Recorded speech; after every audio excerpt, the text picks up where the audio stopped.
All right, good morning. My name is Board President Vasco Bianchetta, the California Physician Assistant Board. I would like to call the meeting to order at, what time do we have since my phone? 8:32 a.m. on November 17th, 2025. Ms. Herb, will you please call the roll? Yes. Good morning. Juan Armenta, Yes. Eric Ferguson, Here.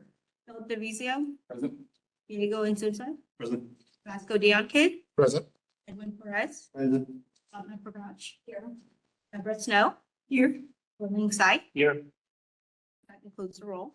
Thank you, Ms. Herb. We have a quorum and we will proceed. The first item on the agenda is for consideration and approval of the August 15, 2025 board meeting minutes. I trust everyone has had the opportunity to review those minutes. Are there any additions or corrections from the board?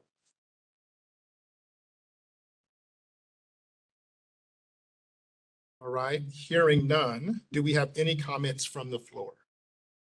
Motion first, or should we do the motion? Okay. Is there a motion to approve the minutes of August 15th? So moved. A second, okay. Do we have any comments from the floor?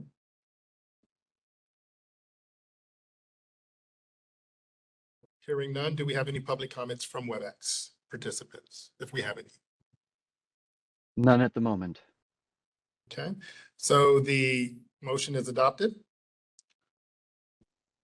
Vote, so Ms. Herb, could you call roll, please? Juan Armenta, Aye. Eric Ferguson, Aye. Philip DeVizio, Aye. Diego Insulza, Vasco Dion-Kid, Aye. Edwin Perez, Aye. Fatma Prakash, Everett Snow. Aye. All right, the motion is officially approved. Moving on to item number 4, public comment on items not on the agenda. Please note the board may not discuss or take any action on any matter raised during the public comment section that is not included on this agenda, except to decide whether to place the matter on the agenda for a future meeting. Are there any public comments from the board? Are there any comments from the board members themselves? Okay, are there any public comment from the room? Are there any public comment from WebEx participants? And I don't think we have any. No request from WebEx. Okay. We are going to go out of order to address agenda items 7 and 8, the president and EO report, which will be a combined collective report. And then we will circle back to agenda item number 5, which is nomination and the election of physician assistant board officers with Mr. Knotes. So I would like to go through the president and executive officer report. I want to extend my sincere gratitude to the board members, DCA staff, and PAB staff for their partnership this year. I truly appreciate your support, commitment, expertise, and dedication in helping us fulfill our public protection mandate. I'm also pleased to recognize Juan Armenta on his recent appointment to the board. I'm especially grateful to Rosanna Khan, Executive Officer, for consistently being available, especially on evenings and weekends, and for keeping the board organized and focused.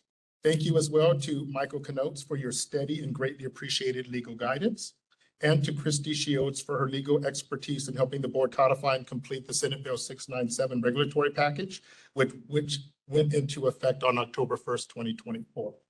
As president of the Physician Assistant Board, I'm pleased to provide an overview of the board's key activities and accomplishments over the past year. During my tenure, I was honored to represent the board throughout the sunset review process. This period has been one of the most impactful in the PAB's history, marked by major legislative achievements and expanded outreach. One of our most significant accomplishments as a board was the successful completion of the sunset review, culminating into the signing of our sunset bill, AB 1501, into law. The legislation represents a major milestone for both the board and the profession. Key provisions include extension of the board through 2030, an increase in the physician to PA supervision ratio from 1:4 to 1:8, effective January 1st, 2026, approval of the PAB fee adjustments, inclusion of bill language indicating the legislature's intent for comprehensive review of practice agreement structures, Business and Professions Code 3502.35, letter A, allowing the board to collaborate with relevant stakeholders and the legislature to inform future policy discussions through existing processes and expertise. To support this review, I hereby establish the Practice Agreement Review Committee. This committee will invite stakeholders to testify before the board on how practice agreements are utilized in other states and to assess their potential benefits or limitations related to patient care, workforce efficiency, and regulatory oversight. That is verbatim from the bill. Stakeholders invited to participate may include, but not limited to, the American Academy of Physician Associates, which has already agreed to provide in-person testimony, the California Academy of Physician Associates, known as CAPA, members of the Physician Assistant Education Association involved in entry-level PA training, the National Commission on Certification of Physician Assistants, known as the NCCPA, employers of PAs, constituent organization, and others. The goal is to have key stakeholders testify at each board meeting starting in 2026. Stakeholders will be able to testify in person or virtually through WebEx. Their comments and engagements with the board will be recorded in the board minutes for inclusion in a sunset review report or another form of publication. Further details about the PARC will be provided once committee members have been selected. If you are interested in joining the committee, please reach out to me. Also, a friendly reminder to board members, we also have two other committees, and we are seeking volunteers, and that is the Legislative and Regulatory Affairs Committee, and of course, our Physician Education and Workforce Development Committee. Again, if you have an interest in any one of these committees, please let me know. Beyond my board responsibilities, I have remained actively engaged in public outreach and education as a member of the profession. In 2025, I delivered presentations on PA laws, practice agreements, regulations, credentialing, and privileging at the following PA programs: the University of Southern California, Marshall B. Ketchum University, University of California, Davis, and I also talked with undergraduate pre-health students in UCLA regarding the PA profession, including admission requirements, training, and scope of practice. In October, I attended the 2025 CAPACON conference where I met with licensees and PA students to discuss the profession's continued growth and PAB's vital role in supporting safe and effective practice for physician assistants across the state of California. In closing, the progress we have achieved together this year reflects the dedication and collaboration of our board members and staff. Thank you all for your steadfast commitment to advancing the board's mission and ensuring access to care. Building on this momentum and with great respect for the trust placed in me, I will be seeking re-election as president of the Physician Assistant Board. This will conclude my report.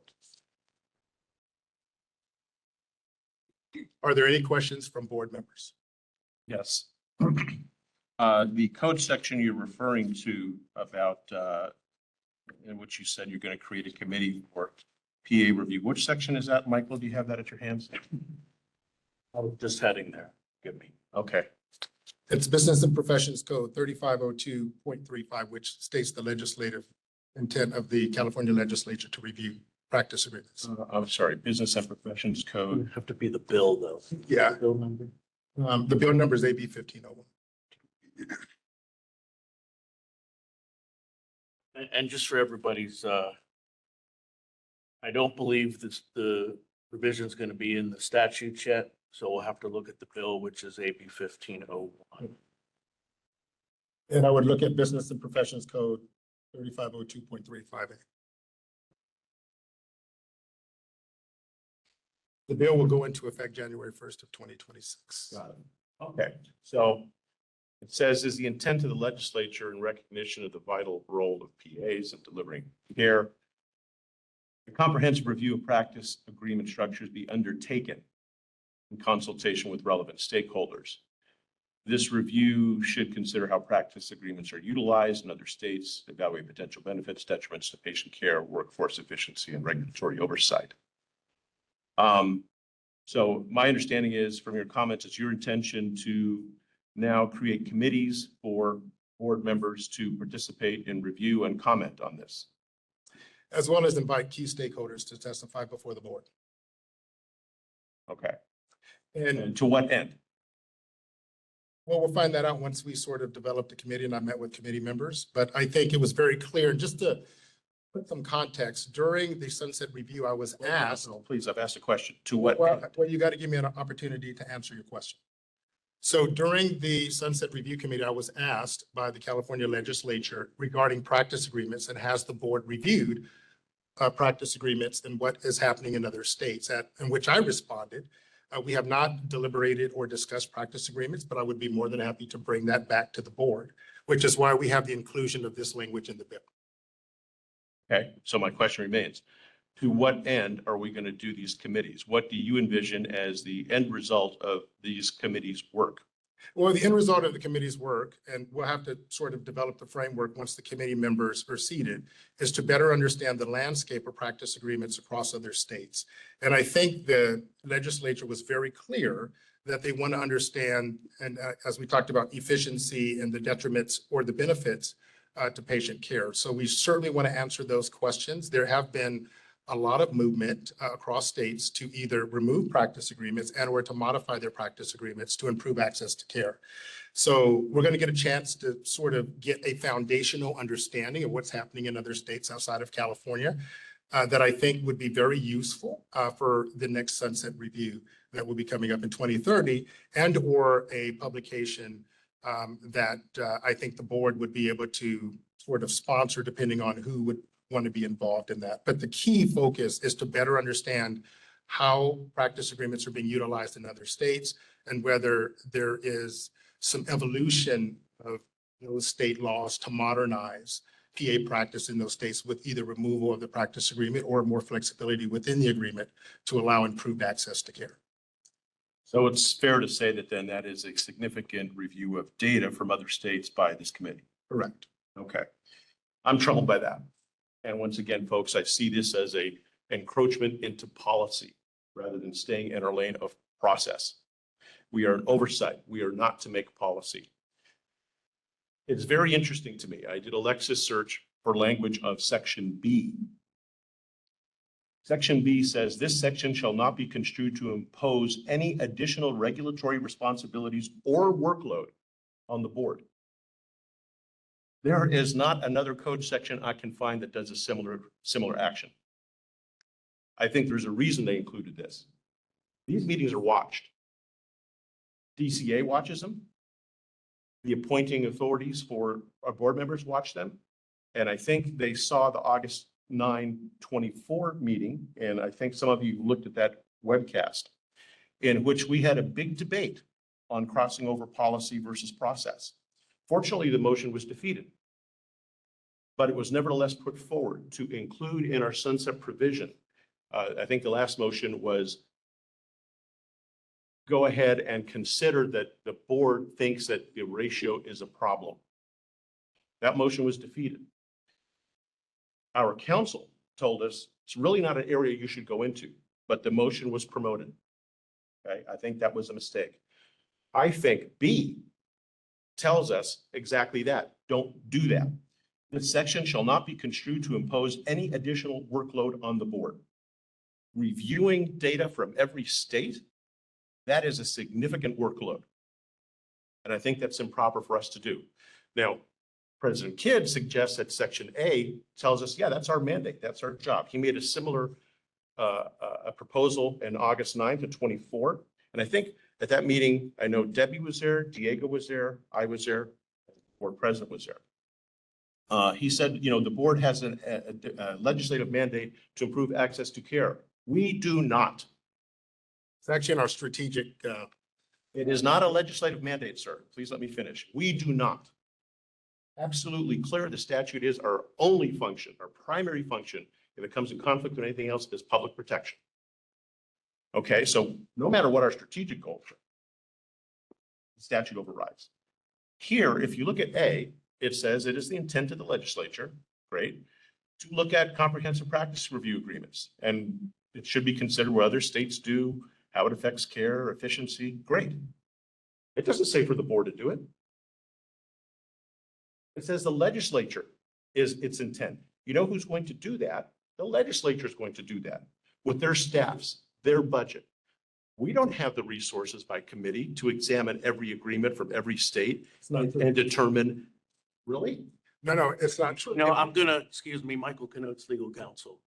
I think we're pretty far off the agenda. I do too. I do too. President's report. Well, they asked for public comment on the president's report, and the president just commented on what he intends to do. So I'm commenting on that.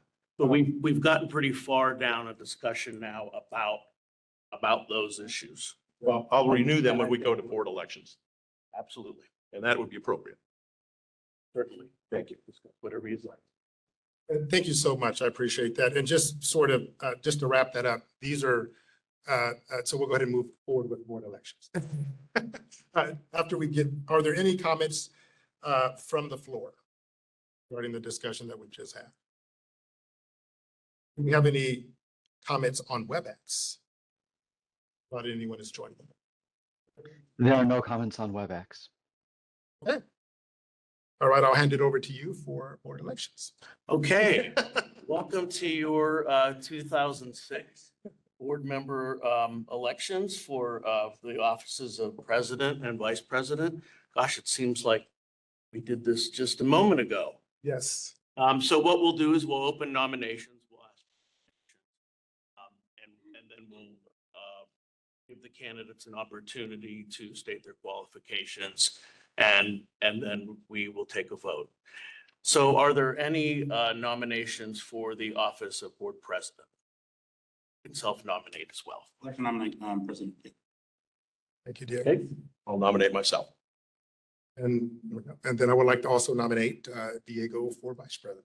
Well, we're still I on, mean, we're going to stay. Yeah. So we're still on we'll do each one in turn.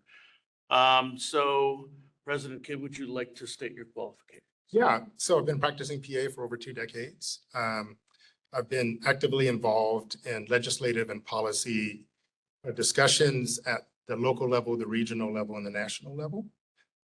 As a practicing PA, we were the first, I worked at the University of California, Irvine, where we were the first academic medical center to operationalize Senate Bill 697. We had PAs that transitioned from the delegation of service agreement to a practice agreement. We also provided guidance to other academic medical centers in the state of California on how to operationalize Senate Bill 697. And we did that within 3 months after the bill was signed, after the bill was passed, January 1st of 2019. So a lot of experience. We've had a lot of legislative experience over the last years. The Sunset Review Report, as I mentioned earlier, my president and combined EO report. I think I'm the right person at the right time, and I am firmly supportive of establishing the physician assistant committees that will be looking at practice agreements in other states. I do not think that this is a burdensome workload for the board. We're having people come in and testify and present the data. They've synthesized the data, they've reviewed the data, and they will provide a summation of what that data means across the states and basically provide some foundational knowledge to the board. The AAPA has a repository of information and data points. So this is not something that the board is sort of digesting and reviewing, or we're reviewing it, but we're not digesting it and saying we need to sort of interpret the data. That data has already been interpreted based on what's happening in other states. And so we're going to get a chance to see through testimony from these key stakeholders where things are foundationally. And I think it would be very helpful to answer the question about practice agreements in the state of California.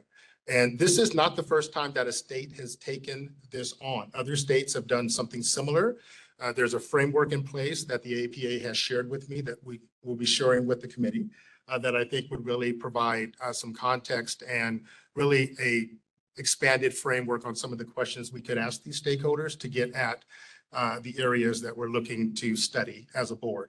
And a lot of this testimony will be memorialized in the board minutes to be used later again, inclusion in our Sunset Review Report. So I'm pretty ecstatic about this. I think this is the best. I think the legislature and their collective wisdom for putting this in the bill. And I'm looking forward to seeing this studied over the course of the next year. And I think we'll probably study this into 2027. So super excited about the nomination. Thank you, Diego. And I'm looking forward to seeing where forward. I understand what Juan is trying to suggest. I don't think it's accurate. And I certainly don't think that he understands PA practice to the level that he thinks he does. And I think we need a PA in this role who understands that. And I think we have the opportunity here to expand the board's understanding of practice agreements in other states. And that's why I'm running for re-election. Member Armenta. I'll basically carry on where I was before. The notion that it does not apply workload to us has 2 problems.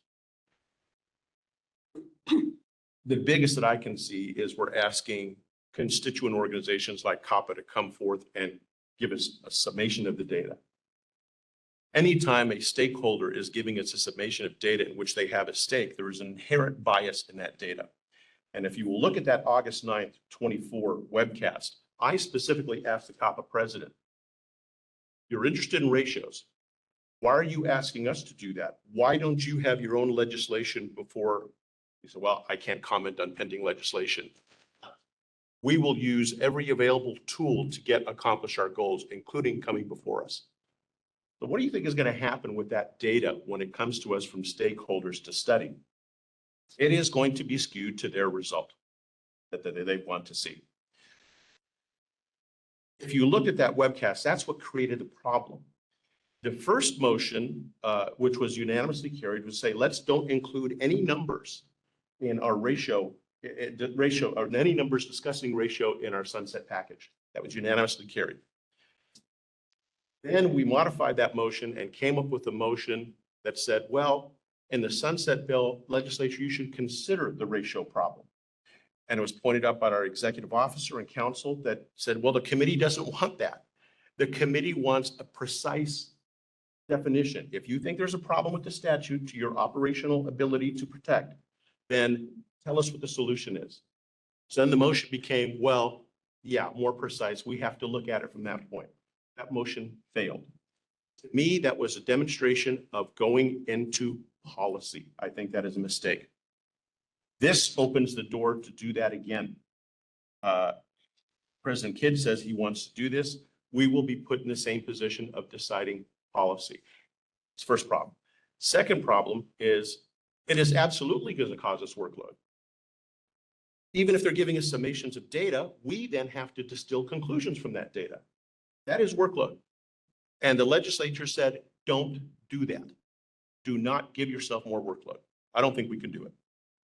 And if there's any wiggle room on what you think this means, then we go back to the statute that says, if there is any question about what your priorities are, it is public protection first, period. So I don't think we can do it. And I viewed this as a foray into policy before, which is a mistake. And quite frankly, perhaps I was a little bit reticent in my duties because I thought I wasn't going to be here, wasn't going to have a say. Guess what? I guess I'm here again. So I think it's my responsibility to step forward and do it. The other thing I'm concerned about, and by the way, I am not insensitive to the fact that the messenger of negative message sometimes catches some arrows. I get it. I just as soon avoid conflict, so I'm not going to vote for you. I get that. But I would not be doing my responsibilities if I did not point out these things at the risk of losing your vote. When I took the presidency, I think it was unanimous both times. It was at the behest of Jed Graham. And Julie was there at that time. We had a significant impasse in the relationships between medical board, COPPA, and even our people that were going to negotiate a regulatory package. And Jed asked me, can you step in? Because I think your skill set of getting to solutions, avoiding conflict, and keeping us focused on the legal parameters we are facing would be helpful here. Several meetings, we broke that, personal calls, we broke that impasse. I think I played a large part in getting to the regulatory package. Was it changed a little bit along the way? Of course, that's the way laws are made. But we broke the impasse and got everybody to agree on a basic framework. So that is a qualification I would point to. The notion that somebody sitting here on the board has to be a PA to understand that. Okay, let's turn that on its head. We are a nation of laws. I can tell you from having lived in different countries throughout my life, the one thing that does make us very unique is we are a nation of laws that we follow. Okay, it gives us a framework in which to play fair. So I would say, you know what? We're dealing with so much laws here. You might need a lawyer from time to time to do these things to keep guidance right. All of you that have worked with me, some for years, understand that I defer to the opinions of my colleagues and ask my colleagues in open session and privately, what do you think about this from a PA perspective? Similarly, they ask me, what do you think of this from a law perspective? And we have counsel here to make sure I don't run afoul because there is some nuance to regulatory and boards. So besides that, my qualification, practicing law for 35 years. I've been asked several times to participate in writing of legislation. I've been asked to do exactly what I did here with Jed, and that's why he asked me, to go into situations where the stakeholders do not get along and forge a way forward. I'm a problem solver. I get people to get along. I get people to see that they have more common goals that do not, and we reach a solution. I've served on many numerous public and semi-public and private boards. So I've been here for what, 7 years now? I think almost 7, 6, yeah. I know my way around the board. The other thing that troubles me greatly, and again, I think this goes to judgment, is when Jed was president, and Bob Sachs was president before him for what, 20 years? Okay. Which is odd, right? Because now we only have a short term of 2 terms. But they had weekly calls with our executive officer, Rosanna, and I think that served as an organizing principle, an opportunity to discuss. When I stepped aside, basically, I voluntarily stepped aside, did not put my name forward to allow Sonia Early to become president. And I think I nominated President Kidd for vice president. So I was out of leadership for 1 year. So I don't know what happened there, but when I became vice president, it was when we were doing the sunset. And I made my opposition known to putting in the sunset policy about ratios. And I think it was our second biweekly meeting. I increased it to biweekly rather than weekly. I was told by President Kidd, you will not be included in biweekly meetings. I was shocked. I said, well, why would you do that? He says, well, I will decide if your participation is required in sunset analysis. That was absolutely shocking to me. And I told President Kidd, that's a mistake. You should have both officers in there. I think that's a reflection of leadership. If I am in leadership again, the president and vice president will participate in my weekly calls with the executive. It serves to organize. It serves to collate data so we can properly put it on the agenda. And it serves transparency. Most of all, it puts 2 people's thinking into those meetings. So again, not insensitive that this has somewhat of a negative tone, but I think it's my responsibility to do it. On the positive side, I have been a proven problem solver, especially getting us to pass through the regulatory impasse that we had. So with that, I would ask for your vote when it comes to vote in a moment or two. I would like to I, follow up on a couple comments. both candidates have stated their qualifications. I don't think this is an opportunity to discuss these particular issues. We're having an election. I neglected though, I think, to ask whether there are any other nominations for president, to close nomination. I would like to nominate Bill for president as well. You accept the nomination. While I am flattered and humbled by the nomination, I do not feel that I have the requisite qualifications at this point to accept that nomination. Okay, thank you. Okay, nominations are closed, and can we have any discussion from members?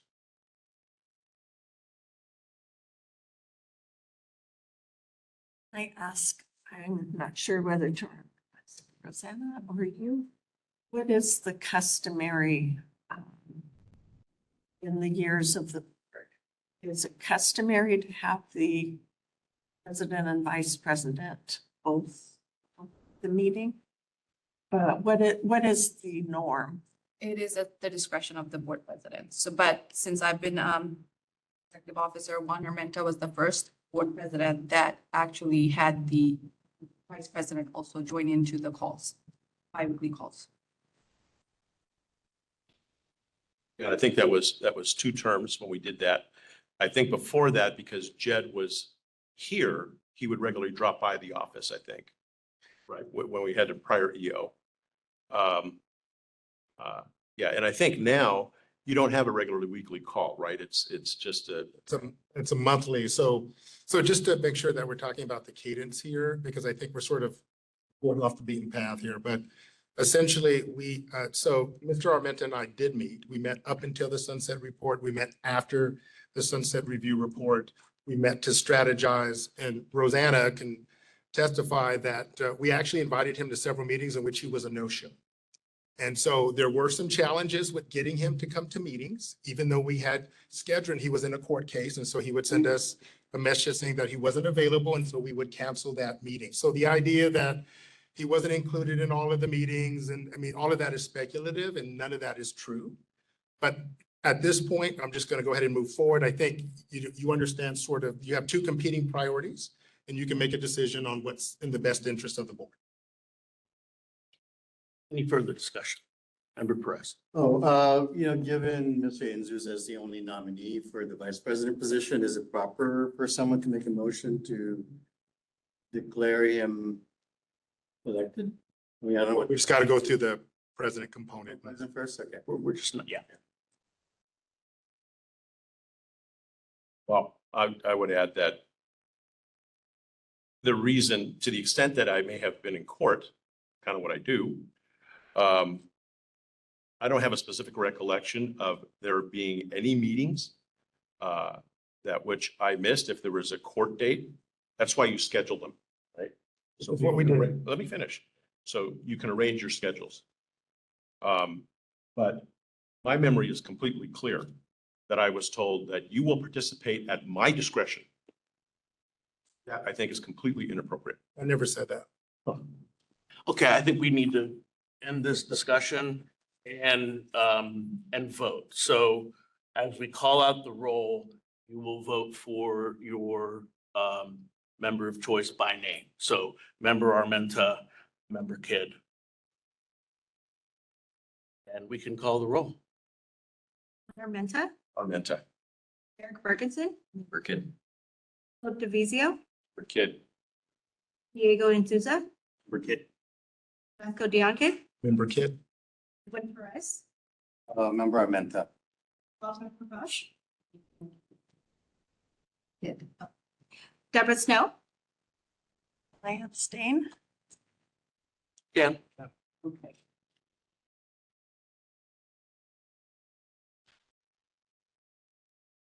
Was that the entire roll? Forgive me. it was. It was. yes, it was. Congratulations, President Thank you, Kidd. sir. Appreciate that. And thank you, board members. I appreciate that. Are there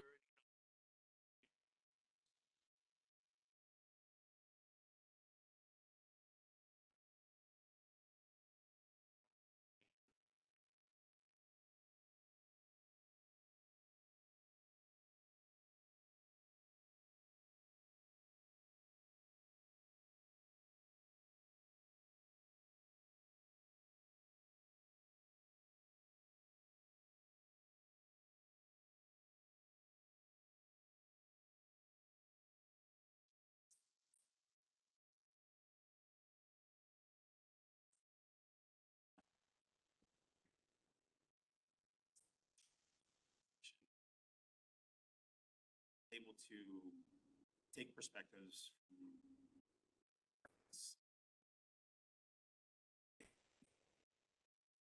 interest groups, all those factors to make sure that we are still abiding by our main goals of public protection. Sure that.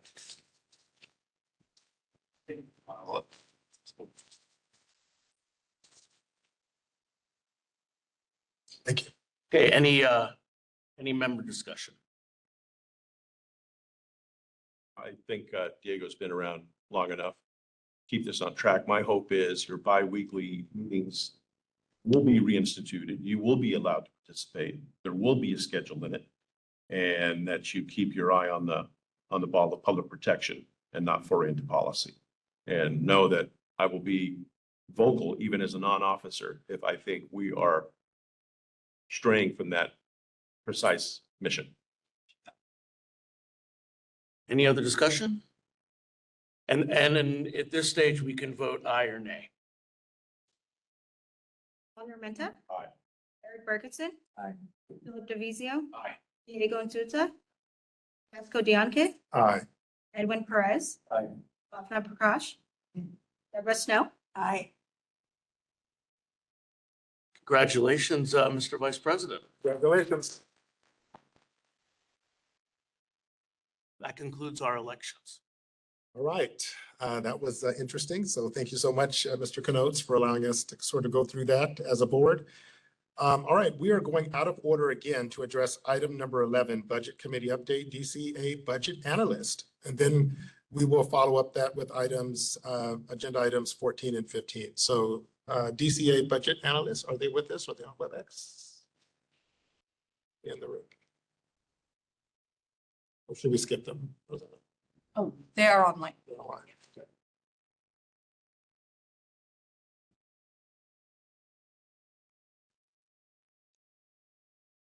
Can you hear us? Hold on. This is the moderator. Hold on just a moment, please. Dan Balkis. This is Alberto's. Morning, sorry, we were moderator muted. Well, good morning. My name is Andrew Trudy. I'm a budget analyst with the DCA Budget Office. I'm here alongside Suzanne Balkis, who is a budget manager. I want to thank the board and the executive staff for allowing me time to present the board's fund condition statement. Please refer to agenda item 11 on the packet, which is the board's fund condition. We didn't include expenditures in today's presentation since we are projecting full appropriation. Budget Office will continue to monitor these expenditures and report back to the board with monthly expenditure projection reports as future fiscal months close. The fund condition gives you a 5-year view of the board's fund, and I will speak to each section top to bottom and left to right.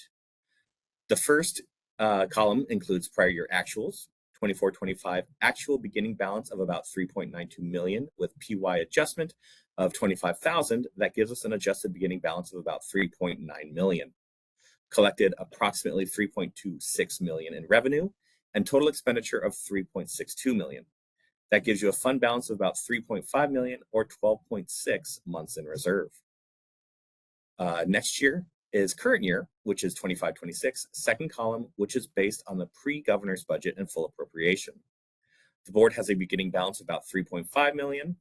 The board projects an estimate of 3.42 million in revenue and 3.3 million in total expenditures. We currently have a fund balance of about 3.59 million, which gives you about 12.5 months in reserve. In the next two columns, we have 2026-27 budget year and 2027-28 budget year +1 projections. These projections are based on the pre-governor's budget, except for the income from surplus, which is formula driven. A few things to note on the board's fund condition. The fund condition is a snapshot in time and thus only a reflection of the data used in its creation. One of the main factors driving expenditure increases in future years is a result of personal service adjustments. These include general salary increases, GSI, as well as employee compensation and retirement rate adjustments. The Budget Office includes an ongoing 3% increase to expenditures on the FCS, or fund condition statement, to account for these ongoing incremental adjustments. The fund condition does not include increased enforcement expenditures, which could create additional cost pressure to the board's fund in out years. The Budget Office will continue to work with the board on any future resource needs. Months in reserve will always go down in out years as we project revenues to remain constant and expenditures to increase by the 3% mentioned previously. And lastly, we would like to note to the board that any future legislation or unanticipated events could result in the board's need for additional resources, which would increase pressure on the fund. The Budget Office will continue to monitor the board's fund condition statement and keep the line of communication with the board's executive staff open for any future needs or expectations. We have no immediate concern to the board. That concludes my presentation, and I'm happy to answer any questions. Thank you. Thank you so much for that great presentation. It's good to see that we are in double digits with a healthy margin. So really appreciate that. Are there any comments or questions from board members? Yeah, I do have a question. So I didn't quite understand. Does these projections into the future, for example, column 5, 28, 29, what extent were the increased expenditures included in here? Are there some that are not included because we don't know what they are? Can you please expand on that? The fund condition with the expenditures because of the 3% general salary increases that do accrue every year as the board goes on, we do include that, and that's most of the growth in the expenditures from year over year. What about income, for example, the increase in licensing fees? Has that been factored in here, I guess? It has been factored in, yes. All right, thank you, sir. Any additional? Yes. Question, is there a benchmark or baseline target we shoot for months in reserve? Are we healthy? I know obviously healthy at 12, but is that the baseline we should be shooting for, or what's kind of accepted minimum? We usually aim for about a 6 to 12 with a 24 maximum. Thank you. Right. Any further questions from board members? Yeah, Phil, just so you know, this projected fund balance used to be higher years ago. It's been slowly getting down to the fifth column at 7.5. It's getting close to that 6 month. Used to be higher. I think I remember it as high as 18 or 20 months at one point. So I think just the growth of the profession is causing, more expenditures and so forth. So, but the overall trend year over year seems to have been getting us closer to that 6. Just to sort of piggyback on that, during the sunset review, we included some fee adjustments to account for that. So those will be coming into fruition, and we're going to start to see sort of an increase in our fund balance. So pretty good opportunities. I think I'm pretty happy with some of our fee adjustments, which all went through as new issues in our sunset review report. Any additional questions from board members? All right. Do we have any public comments on the floor? Are there any public comments on WebEx? All right, now is the time to raise a hand. You can do so by tapping that hand button at the bottom of the screen. Dial-in users dial *3 to raise your hand, and we will call on people in the order we have requests. You will be given 5 minutes to speak, and I'll give you a 30-second warning before your time expires. We're going to wait just a few more seconds to see if we have a request for public comment.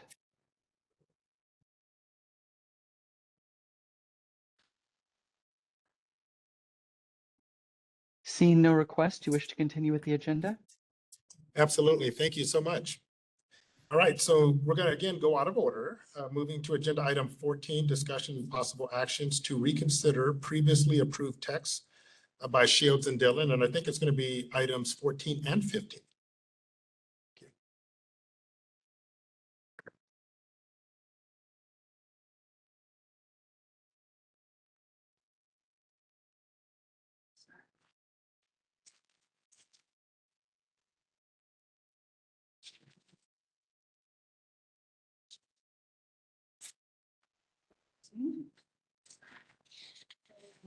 Recall at the April 21st, 2025 board meeting, amendments were approved, included specifying whether a licensee who has been in required status for more than 5 years seeks an active license, then the individual may apply for a new license pursuant to California Code of Regulations, section 1399.506. As part of the application process, applicants are required to show proof of successful completion of the written examination administered by the National Commission on Certification of Physician Assistants, as known as the PANCE exam, which is the Physician Assistant National Certifying Examination. The board also discussed and approved the revision of the application for retired status for uniformity and accuracy. Since that time, it was discovered that the retired status applicants are not eligible to retake the PANCE and instead may take a recertifying examination entitled Physician Assistant National Recertifying Exam, and that the results are considered valid for at least 10 years. As a result, we have proposed additional changes to this package, and the proposed changes to the language in the retired status updates and return fingerprint requirement rulemaking text at California Code of Regulations sections 1399.507 and 1399.515 are shown in attachment 1. Changes made to the proposed language since April 21st, 2025 board meeting are shown in underlined strikeout and highlighted in yellow in attachment 1. And those changes include updating section 1399.507 to add the exam requirement referenced in section 1399.515 for individuals seeking active status after being in retired status for more than 5 years. This amendment helps distinguish between the two types of examinations required by the board, depending on the applicant's status, initial applicant versus applicant in retired status for more than 5 years and seeking to return to active practice. These amendments also include updating section 1399.515 from section A, section 3, to reflect the delinquency fee increase from $25 to $75 pursuant to Assembly Bill 1501. And among these changes, updating section 1399.515 subsection D to clarify the passage of the PANCE for initial licensure. It is not a requirement for an individual seeking an active status after being in retired status for more than 5 years. But the passage of the Physician Assistant National Board Certifying Examination within the past 10 years immediately preceding the submission of their application is a requirement to prove competency and knowledge. And then in section 1399.515 subsection D2, defined the type of proof the licensee in retired status must provide to the board to be eligible for active status. The board's current understanding of which proof is provided by the NCCPA and explaining the board's procedures to verify the licensee's examination results. Staff recommends that the board review and discuss the provided materials. The board may wish to determine whether or not to approve the revised regulatory language and initiate the rulemaking process using the revised regulatory. I just wanted to add, the last time we spoke about this proposal, the idea was that we were going to treat people who had been retired for more than 5 years the same way we treat people that have counseled because they just simply didn't renew and they were expired for 5 years.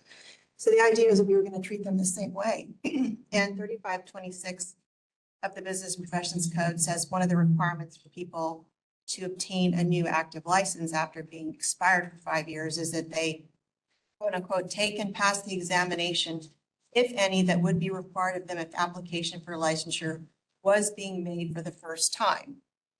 So the first exam that you take to become a physician assistant is the PANCE. Unfortunately, unbeknownst to me, till after you'd already approved the text, the NCCPA does not allow you to take the PANCE again after you passed it. So there's another exam, the PANRE, which would serve the same purpose, which is to make sure that someone's still competent to practice and re-enter the profession after being out for a number of years, at least 5, is this PANRE exam. You know, you have that ability to decide that use that exam in lieu of this one because the statute we're using is the retired status statute that allows us to set independent criteria. I do think at some point you're going to want to go back and maybe look at amending 526 because that's a problem for people who cancel. They won't be able to take the PANCE again. So just bringing that up, but also that is why we're bringing this back. And then President Kidd brought to our attention also that the PANRE exam is good for 10 years, the results. So we put that into the text and those are the amendments that you see in the materials here to make that clarification that in order to go back into an active status, they can take the PANRE and let in lieu of taking the PANCE to show competency. And if they fully be trusted within the last 10 years, the board will accept it. So any questions about the Question, how literally is this wording taken? Because technically there are 2 versions of the PANRE now, one being an initial sit once examination and the PANRE LA, which is longitudinal assessment. So if that's not included, hamstring people that have chosen that path. So the idea is that I looked at both exams and the one where they sit and have an independent proctor is what we're looking for because we're trying to determine if independently if they are incompetent to practice, whereas the other exam is open book. They can take it over, you know, a long period of time, perhaps get help. You know, so what we're trying to do is if we're going to be treating people at least similarly to determine if they're independently competent, if that's the goal, then I think the board should only recognize the PANRE, not the PANRE LA. That's my recommendation. So I would disagree with that. So I think competency is determined at the practice level in Senate Bill 697, right? So, there is language within a practice agreement, and then there's also individual interdisciplinary practice committees, credentials committees that also help to sort of determine competency of a provider coming into an organization. And then there's sort of processes in place from external creditors to evaluate competency every couple of years. So I'm just sort of saying that to paint the picture here, but I think both exams are recognized, right? The longitudinal exam that you could take, which is what Eric brought up, and then sort of the in-person sitting in, taking that exam. I don't think there's any data that I'm aware of that would basically show that a person who takes an in-person exam is more competent than someone who takes an online exam. There's just no data to support that. The reality is that both exams are accepted, and both exams mean you can practice as a certified PA. I think where this language gets a little troublesome is in many cases where you have this sort of 5-year review and have to retake an exam is because the state administers exams. We don't have that for PAs in the state of California. We have a national organization that has created 2 pathways to demonstrate competency as a certified PA. Both are valid. Both have incredible data that shows that whether you take the online exam or you take the in-person exam, you're competent to practice as a certified PA. And then there's also checks and balances done at the local practice level to ensure that.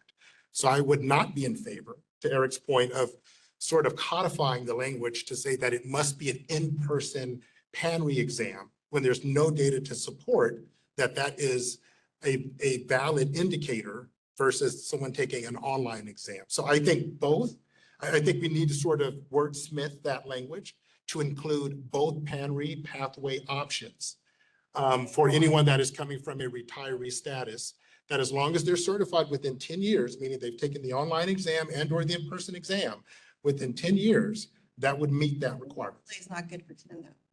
Isn't it 8 years? Well, you can take it, right? So you can take it during your eight-year window, right? So there's a window. So there's a window, right? You're certified.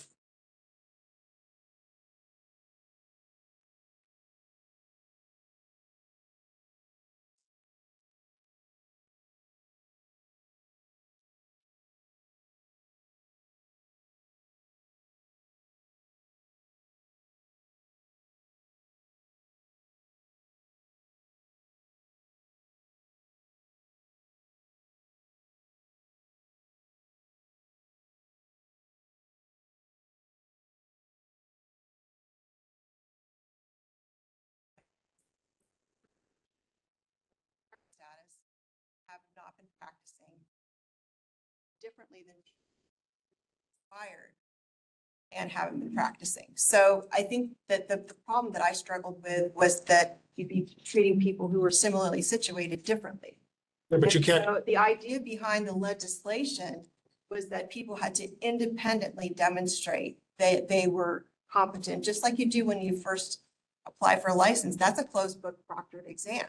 So I was trying to do the equivalency there and make sure that we weren't giving people who are in retired status more beneficial than re-entering the practice than we would treat people who expired.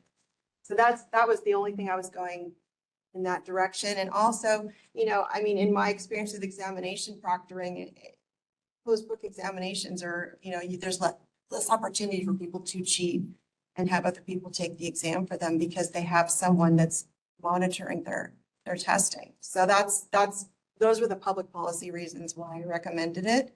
It's the board's decision how they would like to proceed though.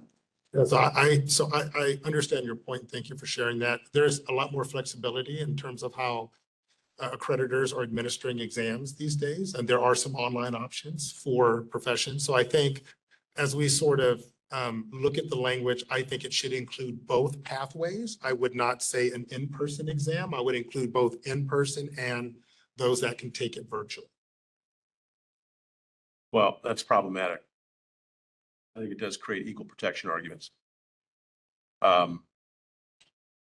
You have basically a person that, for whatever reason, licensure has expired or has been canceled.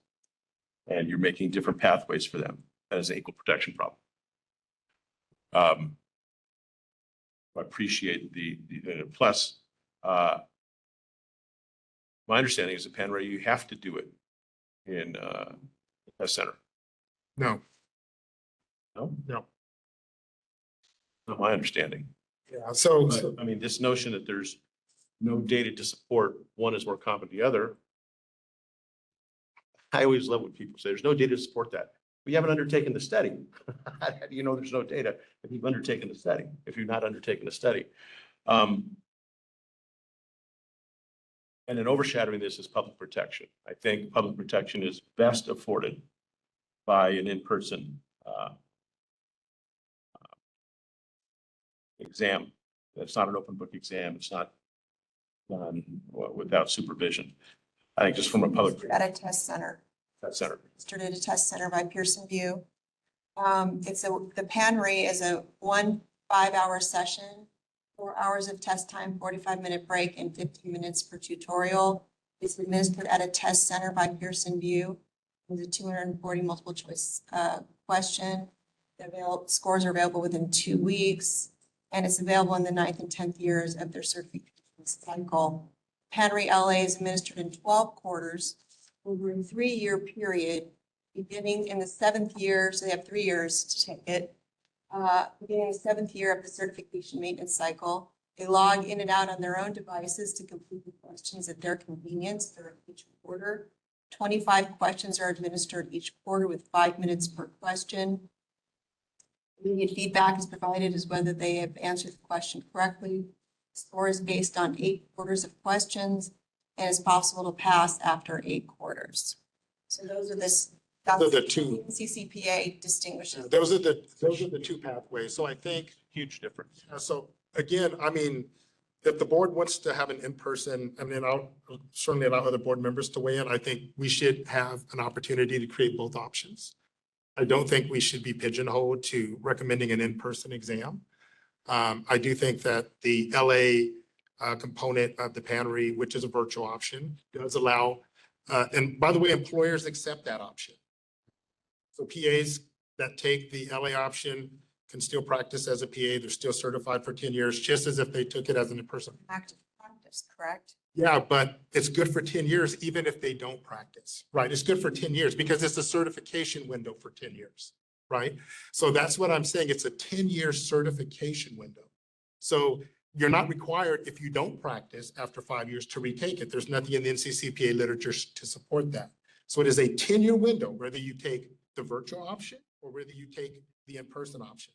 I think the question that is being asked here, and I think you're proposing, is if someone is not practicing after they've scored into retired status and want to come back into practicing, that you're recommending that, but before they do. So if I took the LA prior to retiring, I can't go back and practice. I can't come back and practice after 5 years because my window hasn't opened up for me now to go back and take the option, right? So let's say I took the LA. That is correct. So let's say I took the, just go with my logic here. Let's say I took the LA component, the virtual online, and then 5 years, I decided that I'm going to go into retired status. And then a year later, I wanted to come back. With the exam that I took, because that version is available now, if I came back and decided that I wanted to practice, and the only thing that I could demonstrate to the board was You took it 6 years ago. well, no, yeah, just 6 years ago, because the window's open for 10 years. That is if they took it within the past 10 years, immediately proceeded with submission of their application. So your score would still be good. Yes. Yes, but would it be good if I took the virtual component is what I'm asking. No. That's what I'm asking.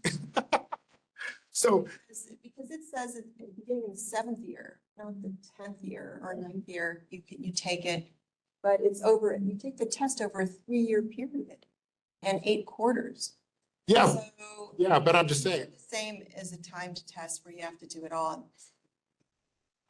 Have to be, it's a closed book. This one's open book. You can, every 5 minutes, you can do a new question. I'm aware of that. That's what I do think it's easier. well, I'm not saying that it's easier. I'm not, because I haven't taken it that myself, so I really, but here's what I would say. I think there should be 2 pathways. Okay.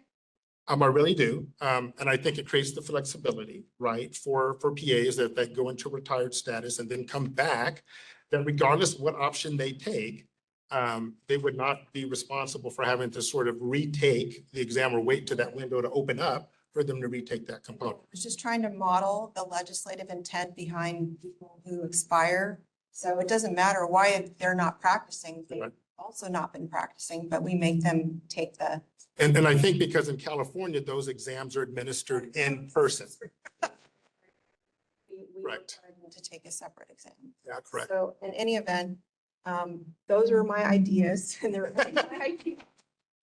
So that was my idea for proposing, the, reentry requirement consistent, or at least trying to be consistent with the way we treat people who expired. But Sure. if you guys want to do something different, that's totally within your. Dr. Sai has. I just, point of clarification, obviously in medicine, we either surrender our license, it's revoked, or we let it lapse. There's no retired status for medical licenses. What's the purpose of having a retired status? Is this just an extra, you get little, Yes. present? Yeah. Happened is when this statute was proposed, people, and it wasn't just this healing arts board, other healing arts boards, and also the accountancy board as well. They were going to the legislature and saying, look, when we no longer pay our fees, it's showing us as canceled. And so canceled, for some reason, the public think that's a disciplinary action.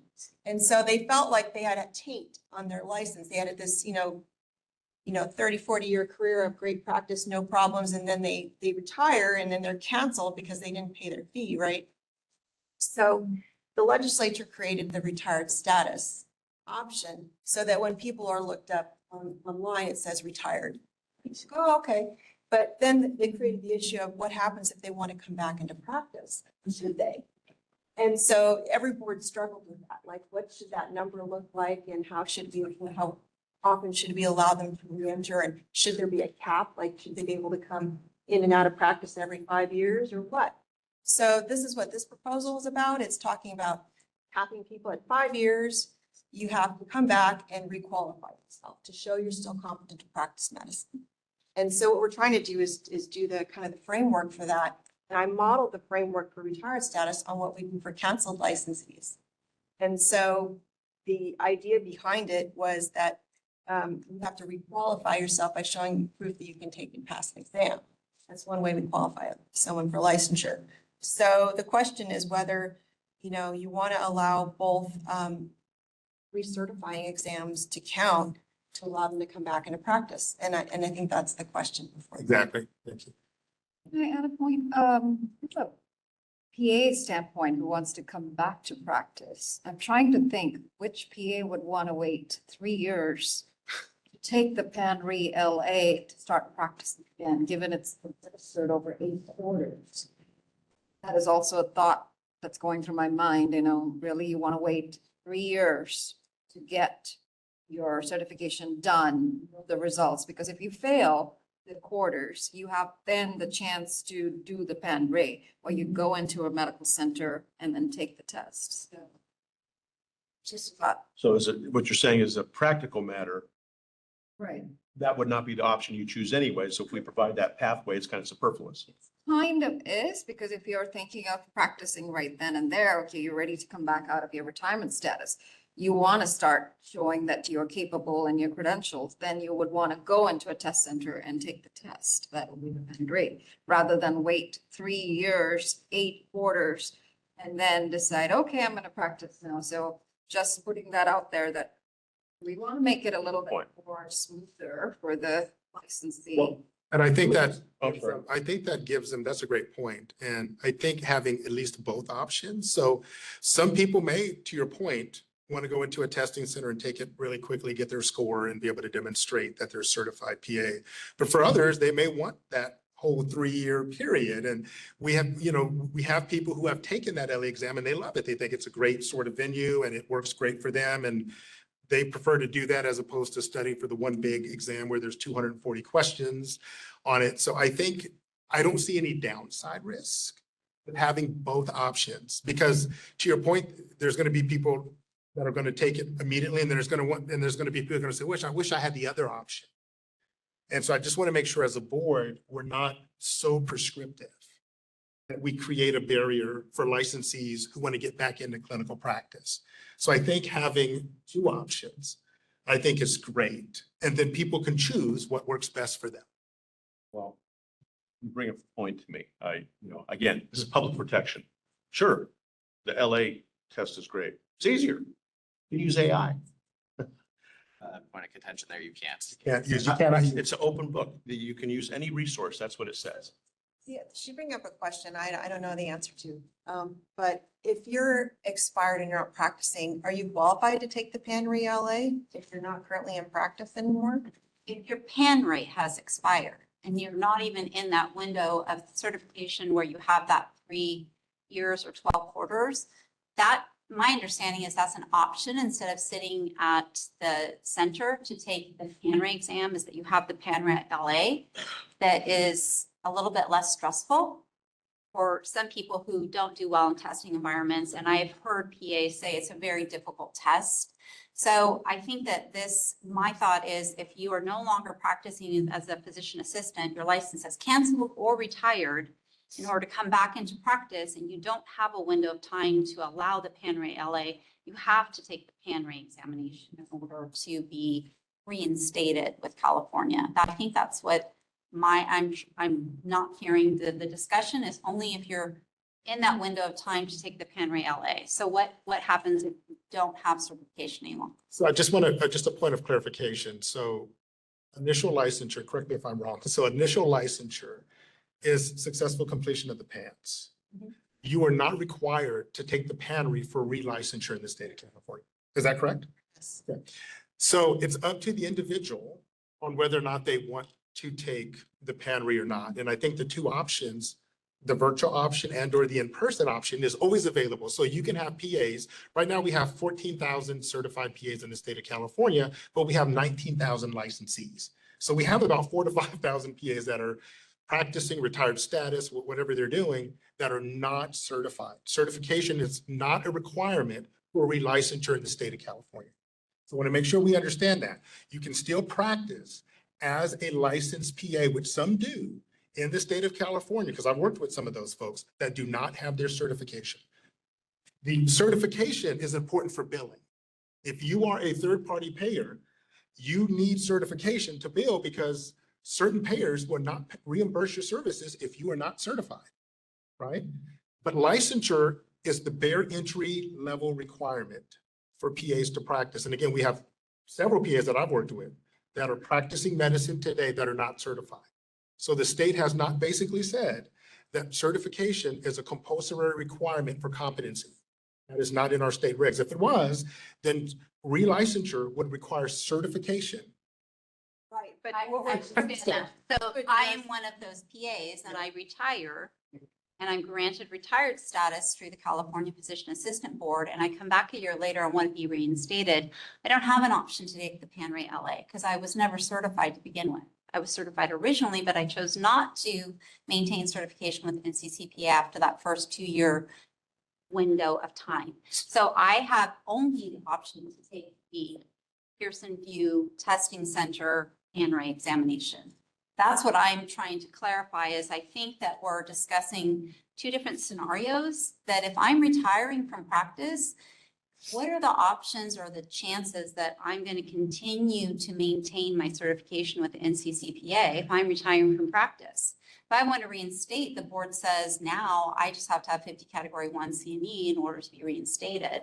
So if I no longer have that 3-year window or I'm not certified, I don't have another option other than the Pearson VUE examination. Yeah, and I think, and this, we have to have some more, I think, discussions, because I don't think we're going to solve it here, but it brings up a good point that in sort of where this is germinated from is the certifications that are administered here within the state. And some of those might be required certifications for licensure. Whereas for PAs, again, just to go back, if I'm a PA and I go into retired status, right, and I want to come back and practice, I'm not required to, or I shouldn't be required because The state of California doesn't require certification for me to be relicensed. It requires you to retest if you've been out of practice for 5 years. Right, so, but if it requires you to retest, then the option is the PANRE. You Right. can take the PANRE. So just because the PANRE expires doesn't mean you can't go back and retake the PANRE. You can also petition the NCCPA and ask them. So I think we need to get more information just to make sure that the language is appropriate and that we're not sort of, Want to table this item? I want to table this item. I think we need more information. I thank you, Eric, for bringing up the sort of both pathways, because I think if you read the language literally, it would basically compartmentalize you to only having the in-person exam. And I don't think that that's the appropriate venue. And I would like more information to be presented to the board before we can look at maybe codifying the language more appropriately. But I think it's important to mention certification is not required for relicensure in the state of California. Well, correct me if I'm wrong, but what you're trying to tell us is we're conflating two different scenarios, right? Yes. Okay. The scenario President Kidd is talking about is distinct from a 5-year you've been out. You've been out of practice for 5 years, you're not practicing. You probably need to carry your certification forward. Yeah, but we don't know that for sure. Okay. So it's a distinct scenario. We shouldn't conflate the two, correct? I Okay. If you're still certified, though, it doesn't cause you any hiccups in Exactly. order to come back as a retired licensee. I mean, if you've maintained certification, you would still have the option for the PANRE LA. Correct. Right. But if you fall out of certification, Never were certified. or never were certified, You have to. then we're saying do this, that, what you're proposing says do PANRE. You don't get to do the longitudinal access. Right. Okay. Now, the longitudinal access, I understand, is remote. Okay. Okay, so you're on a computer. What's to prevent you from having another computer here assisting you? Nothing. Now, it's harder. I agree. It's supposed to be hard. We're dealing with people's lives. So from a public protection standpoint, I would be opposed to expanding it to LA. And I would make a motion that we adopt this recommendation from, what is the motion here? This proposed motion, suggested motion language on page 47 and 129. I make a motion that we adopt that motion language based primarily on public protection. I think if you're out of the game for that long, it is reasonable from a public protection standpoint to request a regular PANRE exam. Okay, so we have a motion on the floor. Is there a second for the motion? To hear what Phil had to say. Yeah. So when we have a motion on the floor, it has to be seconded to be discussed. We can vote it up or down. Discussing. I second it just so we can discuss it. Yeah. So couple of things here. I have a little bit of concern. This has been a robust conversation and there's great points have been made, but a couple of things. If we're looking to NCCPA as the benchmark, as this is what we're going to accept for certification, but then we start parsing out their products, are we in some way invalidating our assessment of their ability to assess PAs and determine competency? Because they have pushed both of these products out as this is our benchmark for PAs and this is what we accept. They don't make any distinction on our practice or how we practice based on which test we have taken. And I wonder if we separate these, if we're setting ourselves up for just some difficulty down the road. I'm not sure what you mean by separate these. What do you mean by? Well, separate? the PANRE and the PANRE LA are essentially interchangeable as far as their ability to assess PA competency. And the PANRE LA was vetted extensively by NCCPA. I don't have data in front of me, but I know it was a substantial undertaking that they took on to put this in place. This was not something that was turned on, in a fortnight. So, and it is benchmarked and it denotes PA competency, their ability to practice. I think Vahabna's point is not lost on me that's a lot of work. If I'm going to come out of retirement and I'm going to take 3 years to ramp up to the game, I don't know how applicable I don't know that I would do that. So that point is not lost on me, but I wonder if we start saying this level of competency is good, but this one is not good in these scenarios. If separating something that they're using interchangeably, I'm uncomfortable doing that. It's either they assess competency and what they provide works, or it doesn't. I don't think we're in the position to determine which we think is more effective. That's, Well, I think it is the board's call because you decide through regulation which you will accept. But, you know, again, and these are just my ideas based upon the analysis of the how we treat canceled licensees, or people who have canceled, I should say. And so that one requires a qualifying exam. The exam that they require them to qualify with is a, you know, closed book proctored exam. So that's what I was trying to. you understand? Yeah, It's up to the board. and I think that's, That selection of what our protocols are in any way diminishes there are numerous professions that say we'll accept this, but not that. That doesn't diminish I product. mean, California doesn't require recertification. That doesn't mean that NCCPA recertification exams are not acceptable ways of recertifying. So it's just not a requirement. you know, I think, too, Chris, I think one of the, so again, this has been a robust discussion. I actually agree with Phil's comment. I don't think necessarily it's conflating the issue. I think that we want to be very clear in the verbiage, in the rulemaking of what we're planning to accept, that we don't compartmentalize PAs to one option when the NCCPA offers two products.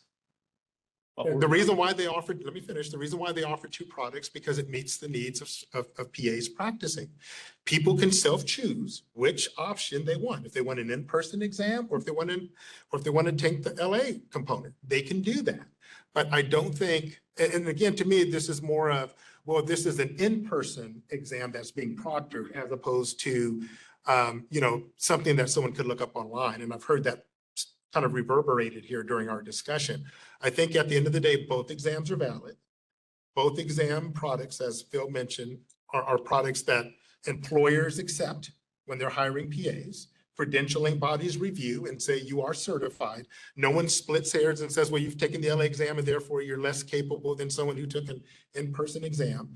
I just think that at this time, we don't have enough information. We need to table it and present language that I think creates opportunities for both pathways. So just because the certifying authority says these are our products, doesn't mean we have to accept it. Our job is public protection. We get to decide. It's our call. But let me ask you this question. What are the typical scenarios where somebody is in cancel status? We know what retired status is, right? They make the application, they're going to retired status. What are the pathways somebody finds himself in cancel? So currently, for retired status, you have to be retiring from the practice as a physician assistant. You can't just assume that you can apply for retired status because you're moving from the state of California to another state. And we don't have an option to inactivate your license unless we have an active status, but that requires you to pay the renewal fees and not the cures fees. So some people don't want to do that at all. So if they choose not to renew their license, they don't have to. They go to a status of delinquent. That's what it actually says on the website. And that there's a little question mark there. And if you hover over the question mark, it'll say has not met renewal requirements. And then after 5 years of staying with that delinquent status, it goes to canceled. So they have to reapply for a license. Anytime within that 5-year window, they can renew their license online. They don't have to have any board interaction. They just have to answer the question that they're testing that they have 50 category 1 CMEs or they're NCCPA certified. And they pay all the renewal fees that have been assessing that entire 5 years. So some people have almost $1,000 that are due if they're coming at the end of that 5-year window. So once they cancel, they have to renew for a license. They have to go through the original application process. We do pull a couple of documents from their licensing record. And I think that that's what started this is, you know, we're taking their PANRE and we're taking their program certification. Are we assessing people that are canceled versus people that are retired equally? Equal playing field for that 5-year benchmark. My understanding is that if I am not certified with the NCCPA, I can't take the PANRE LA to gain recertification. That is only an option if I do not want to take the Pearson VUE sitting in the center examination before my certification expires. I have that option within that 3-year window of my certification expiring to enroll or choose to take the PANRE LA. and that would maintain my certification with the NCCPA. So for those individuals that have a canceled license, who have not been practicing or have retired and not been practicing and are not certified, they will have to take the PAN-RAE examination. It doesn't mean that the board wouldn't accept individuals that want to reinstate a retired license who have certification with NCCPA. That's not what we're choosing to make this a hardship. We just want to ensure consumer protection, that they have stayed current with the laws and regulations that govern them as a physician assistant. They have stayed aware of medical, all of the CME activities or courses that you're required to do as a CME, that you've engaged in that, you're up to date. So I understand that there's assessment at the practice level, but as a board for consumer protection, I think it's really important that we're assessing the licensee for their ability to provide competent care to our consumers by making them take another examination if they have not been in the medical practice for 5 or plus years. We have individuals that do not retire or that don't practice. They're coming from another state and they see that they're licensed 10 years ago, and I'll say, what's been going on? We don't really have the authority to deny licensure, but they'll say, well, I've been home taking care of family.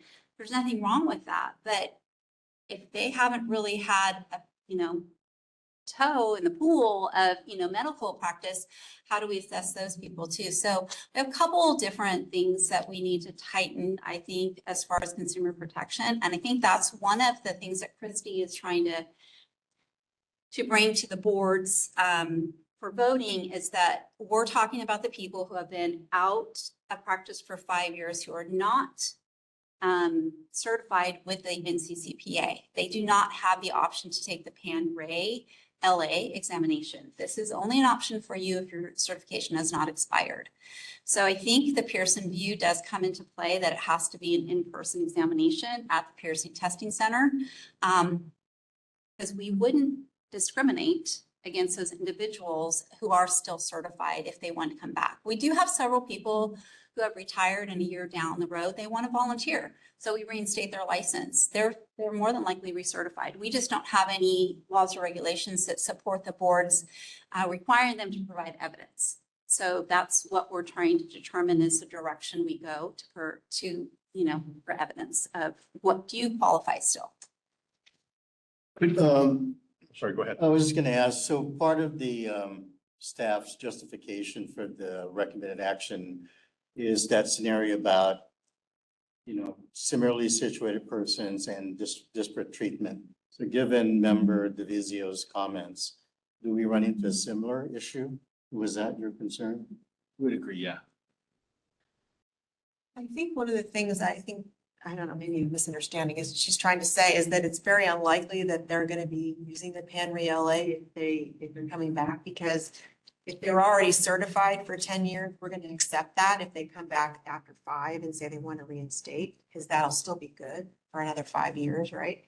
But it's the people that aren't certified that usually let their certification lapse because they do retire or they've never been certified. That's who essentially we're covering here with this regulation. At least that was the intent here. So you could use this to somewhat game the system. You want to take the easier exam, let your certification go. And instead of having to do PAN-RAE, you could do PAN-RAE LA. No, you have to take the PAN-RAE for that. Right. If they keep their certification, then That's what I'm saying. If the certification goes, if it goes, yes, they would have to take the harder They exam. would have to Because take they won't, the the Pearson VUE. examiner won't let them take the PAN-RAE LA. okay, They let it go. right. But I think what was suggested is maybe we expand it to that they can do the PAN-RAE LA if they're not certified. Yeah, we'd have to make sure we wrote I the. don't think we want to do that. Allow that, yeah. So I think, so just to go back, I don't think so I just want to make sure that the options that we're looking at, again, and this is where I think we could use another board meeting to sort of flesh some of this out. I just don't feel comfortable with the current verbiage, the way that it is now. And I know we have a motion on the floor that we still need to vote on, but I think at the end of the day, I would like to get more information just to make sure that we're sort of, dotting our i's, crossing our t's on the verbiage. This is not a warm fuzzy feeling for me based on the way that it's written now. I mean, I want to make sure that we're not, again, compartmentalizing those who want to come back into active practice and creating a barrier for them to do so. So I think there's certainly some opportunities, but I'm a little bit concerned with the verbiage. Yes. My last point of clarification is basically what is proposed is going to be similar or the exact same thing for people whose licenses are canceled. Okay, so basically this is making everything I equal. was trying to do. All right, so I haven't. Like, well, how you game the system is instead of having it cancel, you just say, hey, I'm retired, and then now I. No, closing the loop. Yeah. So I was trying to do. Okay, very good, thank you. Yeah. I don't necessarily think creating a barrier to come back into practice. We are not in control of the NCCPA. They're the ones that are saying unless you were certified, you don't have the option to take the PanRay LA. So again, I may be a licensee that wants to stay really immersed in the medical field and continue with CMEs. And we have a lot of PAs who are like that. Okay. And I don't know on the average individual who allows their license to cancel versus retire, what their thought process is. Okay, so for people that are retired, since they know they have an option to reinstate their license, they may stay up to date and they may choose to stay certified. But these are strictly to capture, I guess, to assess the physician assistant's ability to practice if they have not stayed immersed in the CME world and track those. So if they're still certified, there's no question, we're not creating a barrier for a reinstatement. It's only if they're not certified, how long has their certification assessed? That's what we're doing. It's this case-by-case scenario where we want to have something in statute or regulation that supports the board's decision to say, you have to take this examination because you've been out of practice for this long. No, and I agree with that. I like the case by case scenario, but for those reasons, I think in that case by case scenario, there could be some challenges with that, right? You know, depending on when their certification expired or whether or not they were certified at all. I mean, these are sort of things that I'm a bit concerned with that I don't think the verbiage covers. So for me, the verbiage is too prescriptive. I would prefer, again, to table it, take another look at it. It could be that we end up in the same place next time and maybe looking at it differently, but I think from a practicing PA standpoint, to make sure that we're looking at this more holistically and ensuring that we are not creating a barrier and creating an opportunity, because it all depends, it's all about timelines, right, of when things happened. And so that could be a case by case issue, and I don't want it left up to that sort of methodology. So for those reasons, I'm opposed to the current language, but I would defer to the board members. The rate limiting step may be if NCCPA doesn't even offer this. Correct. If NCCPA doesn't give you the LA, if I have no NCCPA certification and I try at some point to regain said certification, regardless of my state licensure status anywhere, if the LA is not an option for me, that's the rate limiting step in all this. Correct. And that's why we need more information. And I want to reach out to the NCCPA to see, and then we might end up landing at the same place, but I just want to make sure that we have the appropriate information to make a decision on the proposed. And I just verified that with NCCPA's website of what the difference is. And it did say, if you're not certified, you do not have the option to take the PanRay LA examination. So I just wanted to. So that puts us back in the same spot. Yeah.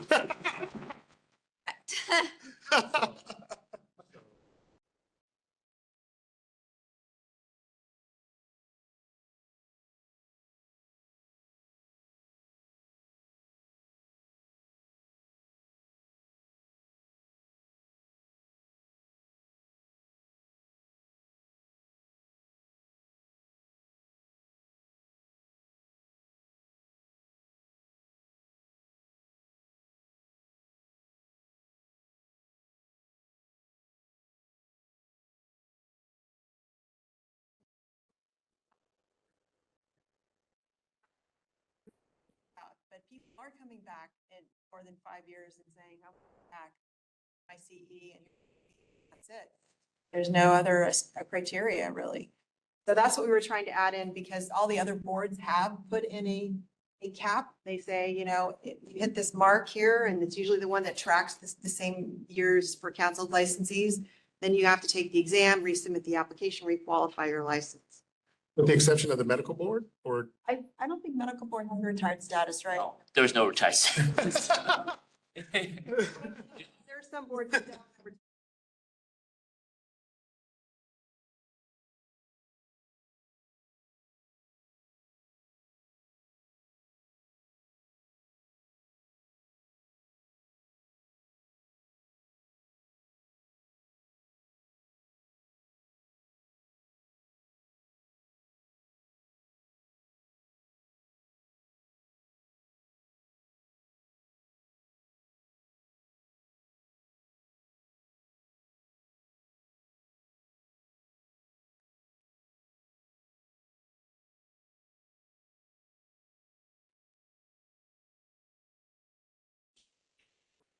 Tell that should do the L at the game for a while.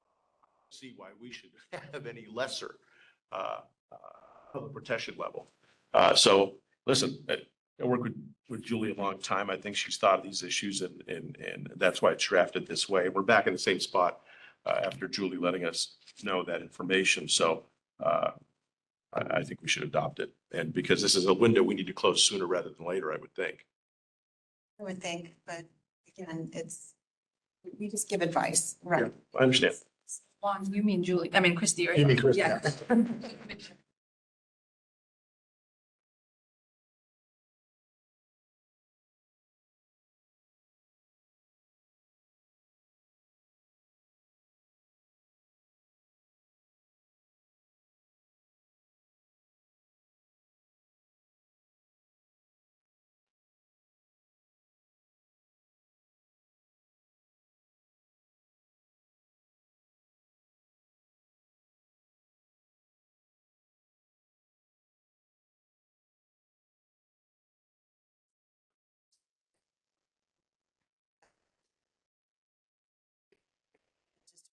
straightforward.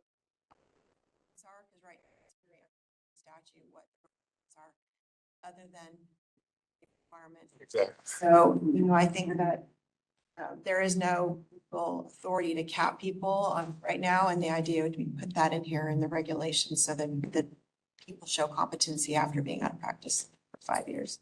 Sounds great. And I think we have a motion. So we need, if there's no more discussion, we'll need. Okay. Are there any public comments from the floor? Can we read the motion into the record? So we. Sure. I made it, so I'll do it. Motion to approve the proposed regulatory text for 16 CCR sections 1399.507 and 1399.515 as set forth by attachments 1 and 2, and direct staff to submit the text to the Director of the Department of Consumer Affairs and the Business Consumer Services and Housing Agency for review. If the board does not receive any objections or adverse recommendations specifically directed at the proposed action or the procedures followed by the board in proposing or adopting the section, authorize the executive officer to take all steps necessary to initiate the rulemaking process, make any non-substantive changes to the package, and set the matter for hearing if requested. If no objections or adverse recommendations are received during the 45-day comment period or no hearing is requested, authorize the executive officer to take all steps necessary to complete the rulemaking and adopt the proposed regulations at 16 CCR sections 1399.507 and 1399.515 as noticed. Thank you. Are there any public comments for the room? Are there any public comments from WebEx participants? There are no WebEx participants. All right. Ms. Hur, would you want to call roll? We need a second. Oh, we need that second. Sorry, second. Yeah, sorry, second.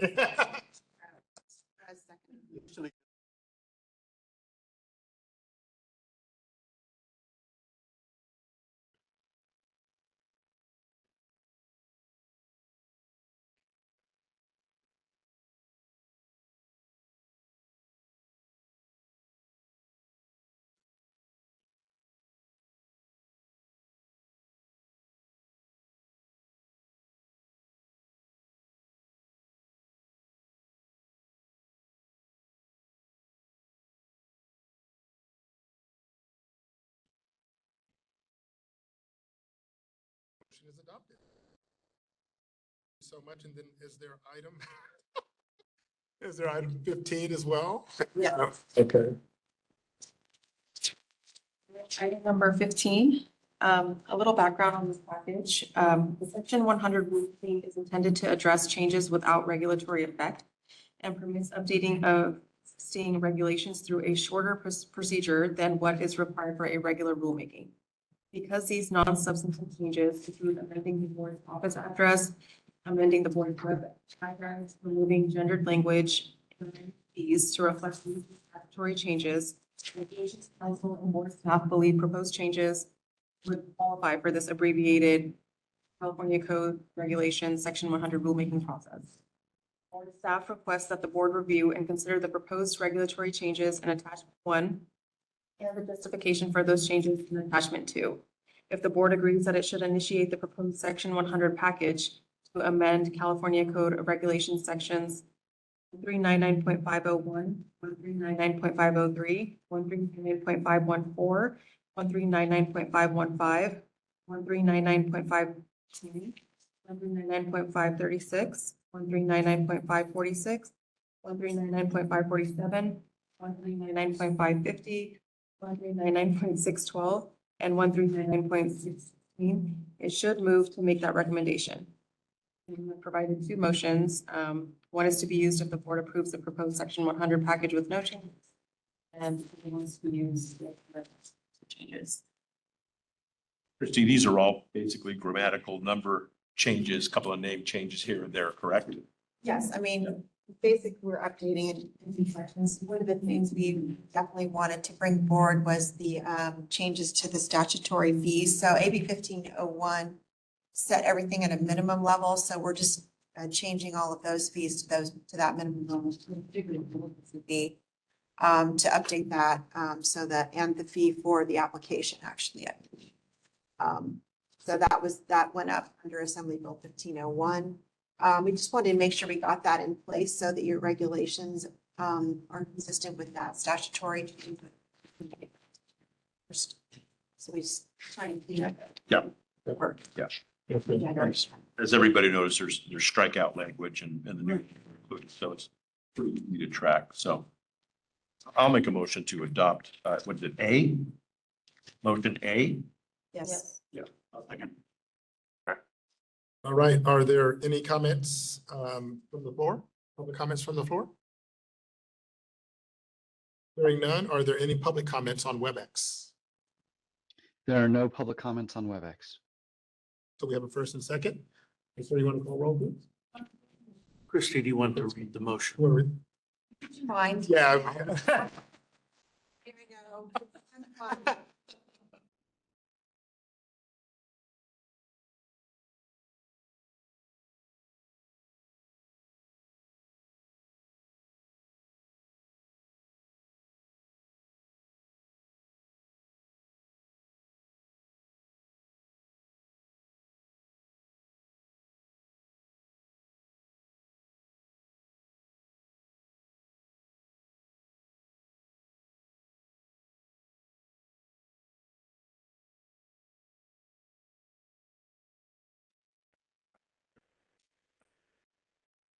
Six, 1399.546, 1399.547, 1399.550, 1399.612, and 1399.616 as described in the proposed text. Thank you. All right. Juan Armenta. Aye. Burton. Aye. Philip DeVizio. Aye. Diego Souza. Vasco Dianke. Aye. Edwin Perez. Aye. Bhavna Prakash. Deborah Snow. Aye. The motion is adopted. All right, so I know we're at, thank you, Christy. Thank you, Ms. Dillon. Appreciate that. Thank you so much. Should we do a quick bio break or should we push through? We take a break.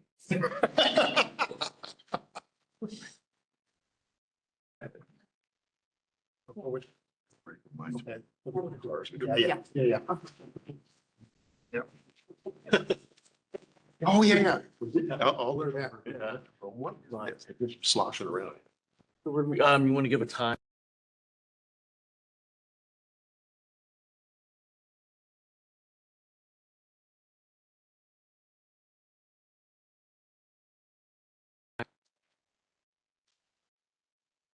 Juan Armenta, Present. Eric Ferguson, Present. Philip DeVizio, Present. Diego Souza, Vasco Diankit, Present. Edwin Perez, Present. Aldana Prakash, Deborah Snow, Present. Yuling Sai. Here. All right, so we will go ahead and open up the meeting. We are on item number 6, board member and staff recognition and commendations. I would like to read Mr. Juan Armenta's bio, and congratulations again on your reappointment to the board. Thank you. Juan Armenta was reappointed to the Physician Assistant Board by the Speaker of the Assembly, Robert Rivas, where he has served since 2018. After earning his law degree in 1990, Mr. Armenta's Los Angeles area practice focused on tort litigation, including municipal liability defense. He formed his own law firm in 1994 in Rancho Mirage, where he practices focusing on areas that overlap with medical care delivery, including workers' comp and insurance fraud. He has been on the litigation team or lead appellate lawyer on numerous appellate opinions in an area of fraud against government entities and insurance companies.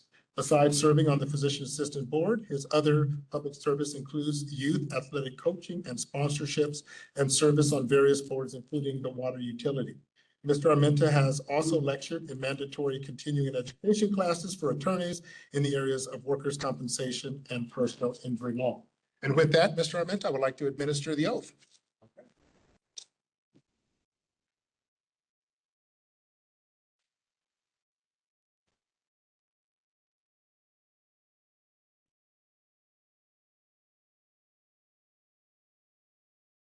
Oh, Yeah. What we were doing. If you like it. What we were doing.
Congratulations, Mr. Armenta.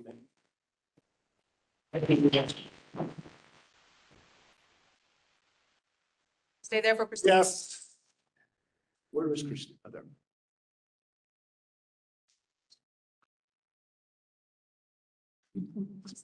No, we're gonna. All right, so we have a resolution for Christina Lafort. Christina, come.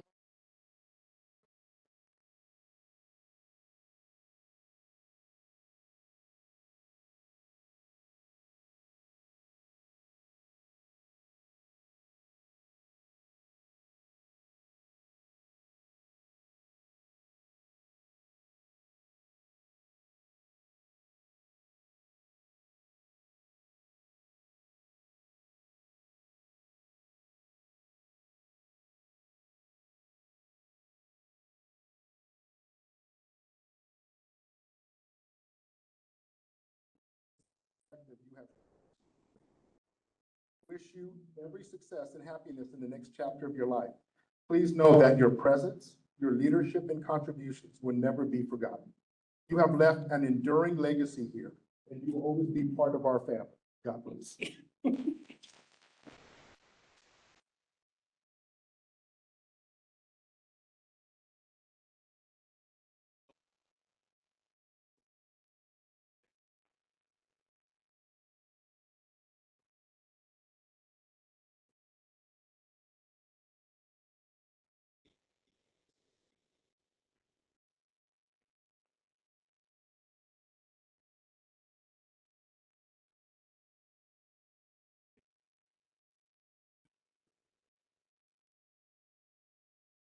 So I appreciate your years of service. You're gonna cry?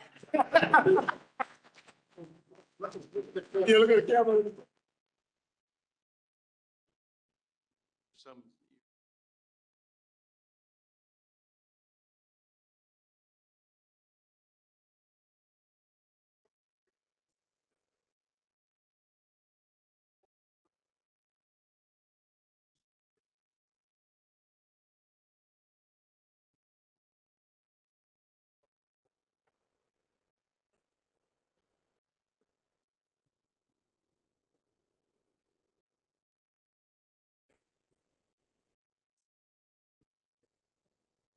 Public service. And whereas in January 2021, Christina LaForte joined the California Physician Assistant Board and as an associate government program analyst, where she became an invaluable member of the discipline unit.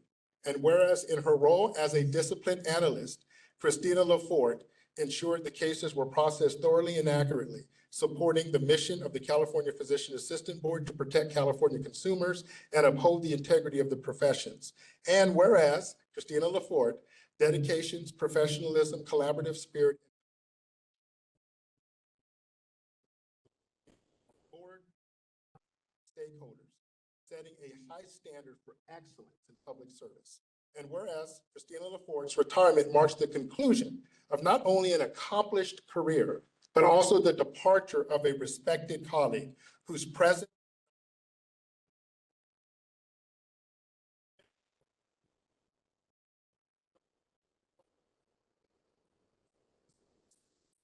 staff expressed their deepest gratitude Christina LaForte for her 30 years of dedicated service, invaluable contributions, and unwavering commitment to protecting the citizens of California.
photographer can do her thing for you.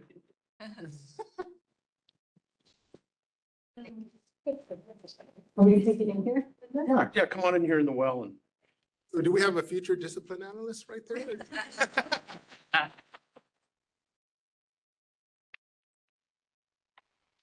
This is the moderator. Can we ask for a pause, please? We are having audio difficulties.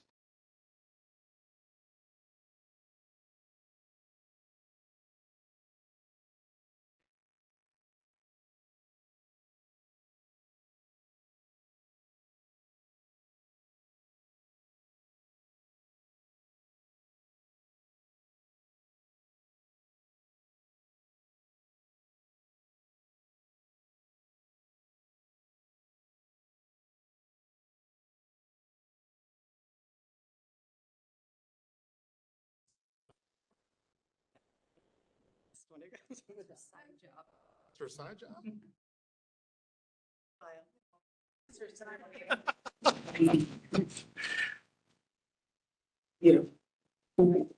Thank you, guys.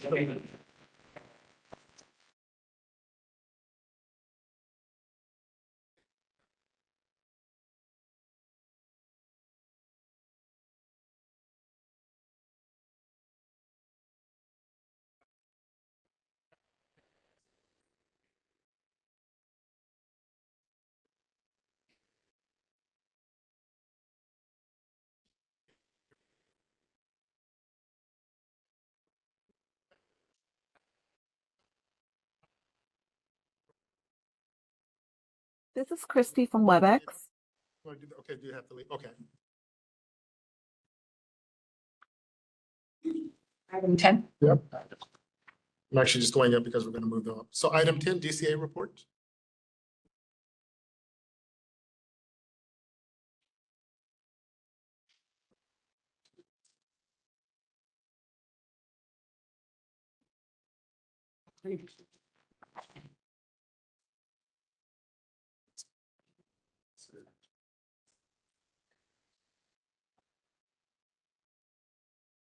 Me by surprise there. Morning, board members. My name is Judy Bucciarelli from the Department of Consumer Affairs Board and Bureau of Relations. I'd like to thank you for the opportunity to present the DCA update today. Before I begin, I'd like to congratulate Juan Armenta on your reappointment to the board. Thank you. Okay, to start, we're very excited to announce two new members to the department's executive team. Governor Newsom appointed Lucy Saldivar as the Deputy Director of Board and Bureau Relations. Lucy previously served as Chief of Staff in the Office of Assembly Member Lisa Calderon since 2022 and Legislative Director from 2021 to 2022. She also held multiple roles in the Office of Assembly Member Jackie Irwin from 2017 to 2021. Lucy is a member of Hope Leadership Institute and the California Capital Association Foundation. Next, Shelley Jones was appointed by Governor Newsom as the Assistant Deputy Director of Board and Bureau Relations. Shelley brings 29 years of experience working with board. She has been with DCA since 2015, serving in several capacities with Board and Bureau Relations, as well as DCA's strategic organizational leadership and individual development and organizational improvement offices. Prior to joining DCA, she served in multiple roles at the Juvenile Parole Board of the California Department of Corrections. Please join us in welcoming Lucy and Shelley to their new roles. We're very excited they will be serving and assisting our boards and bureaus, and I know they look forward to meeting all of you in the near future. Next, I'd like to share that after 36 years of dedicated service at the Department of Consumer Affairs, DCA Director Kimberly Kirchmeyer will recently announce she will retire at the end of this year. Director Kirchmeyer began her career at DCA as a student assistant in 1989. She was appointed by Governor Newsom as DCA Director in 2019, and within her first 6 months on the job as a director, she navigated severe wildfires, the start of the COVID-19 pandemic, and transitioned the department's 3,500 employees to telework. Director Kirchmeyer would like me to extend a special thank you for the honor and opportunity to serve as your director for the past 6 years.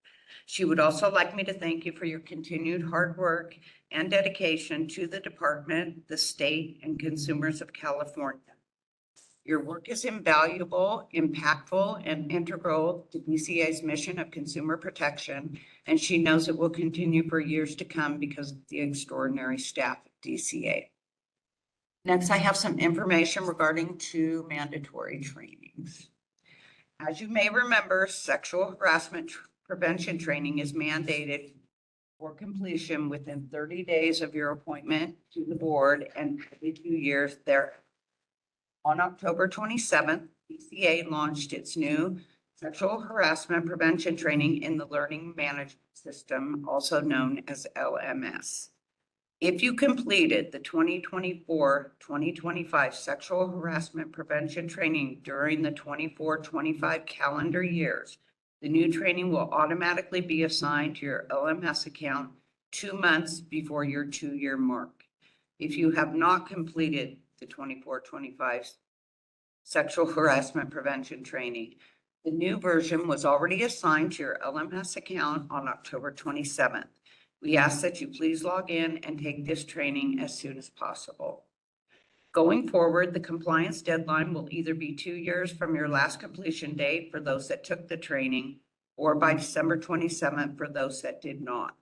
Upon completion of the new training, it will be automatically reassigned to your LMS account biannually, which equals 22 months from your last completion date. The next training is unconscious bias training. DCA's training unit has developed this training for board members. This training will be added to your members' LMS accounts in November, as well as incorporated into all onboarding when new board members are appointed. You can find your training records under the transcript section of your LMS account. If you have questions or need assistance accessing either of these trainings, please reach out to Board and Bureau Relations at memberrelations@dca.ca.gov.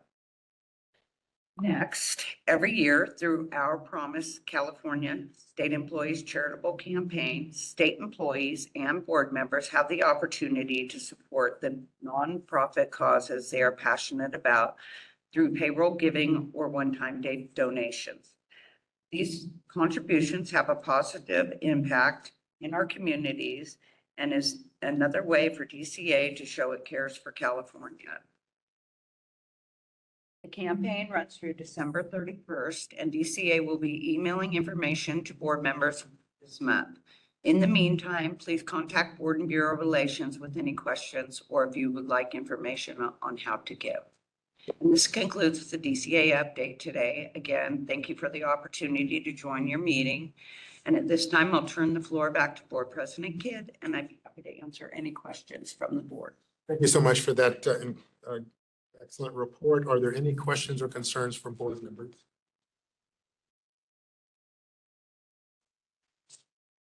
Hearing none, do we have any public comments from the floor? Are there any public comments on WebEx? There are no public comments on WebEx. Thank you so much for that report. Thank you. May I interject briefly? Apparently on WebEx, we are having audio issues. And it's hard for us to tell exactly what's going on. It sounds like it's a microphone issue. And I am told that Ms. Bucarelli had the perfect tone and volume. So I think we're just going to have to make sure that we all speak not too loud, maybe I think that's what's happening.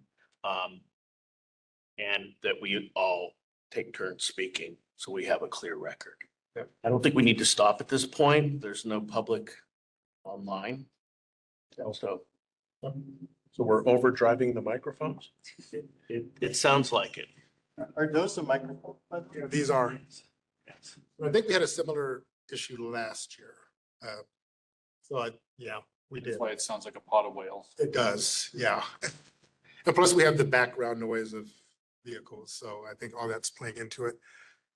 All right, thank you for that, Mr. Canoes. We appreciate it. We'll have to look at the sort of video and see where that is. All right, so item number 12, because we have some of our folks taking pictures with Ms. LaForte, I'm going to skip down to the medical board's report with Dr. Sy.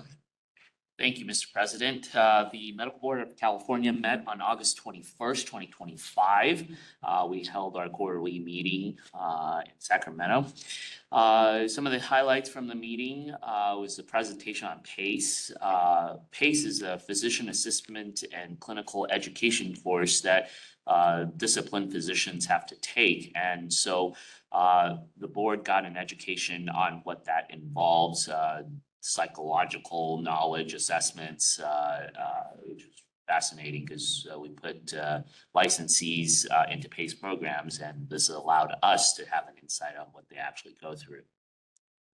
One of the other interesting highlights is that for medical licenses in California, Canadian medical school graduates usually had a not reciprocity, but sort of a buddy system where we recognize their training.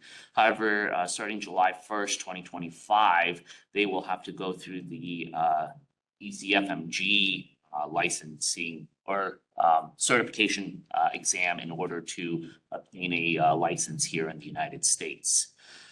One of the cost recovery measures for the medical board was to enact a $22,000 cost for petition of penalty relief. Currently, as it stands, once a licensee's license is being disciplined, whether through probation, revocation, the licensee can petition for early penalty relief. As of previously, this August meeting, the cost was borne by the medical board to review the petition for penalty relief, interview the probation monitors, the practice monitors. However, due to the cost averaging over $20,000 per petition, that cost is now borne by the applicant who petitions for early penalty relief of $22,000. There was a excellent presentation by the Federation of Medical Board presentation on workforce shortage. It is projected that there will be 85,000 doctors, MD-DO shortage in California over the next 10 years. This is a significant number as we have to figure out how we can improve those numbers and add the healthcare workforce through physician assistants, nurse practitioners to provide care for California, especially in those underserved areas. Lastly, new officers were elected. The new president, continuing her term, is Ms. Christina Lawson. The vice president is Dr. Felix Yip, and the new secretary is yours truly, Dr. Beeling Tsai. Thank you, Dr. Tsai, and congratulations on your nomination as well. So something that kind of stuck out is 80% position short over the next 10 years. And we're not increasing the number of medical schools. We're not increasing the number of graduates. I don't know if there's some compact legislation. I know some states are working on compact legislation to allow folks to enter into California. I'm not sure if the medical board is taking a look at that, but I would love to get your thoughts on. So the medical license is governed by the Medical Practice Act. So in order to protect the consumers of California, California has a responsibility to review every application. For interstate compacts, usually those are reciprocity agreements recognized by fellow states. I think one of the key things to recruit physicians to California, obviously, California is an expensive state to live in. When you have medical school graduates incurring $200,000 to $300,000 worth of medical school loans, it becomes a significant factor on where their income is higher relative to the cost of living, so they can practice and pay back their student loans. California has a Thompson repayment program where it encourages medical school graduates to practice in underserved areas. I think those are type of the programs that we're actually looking into.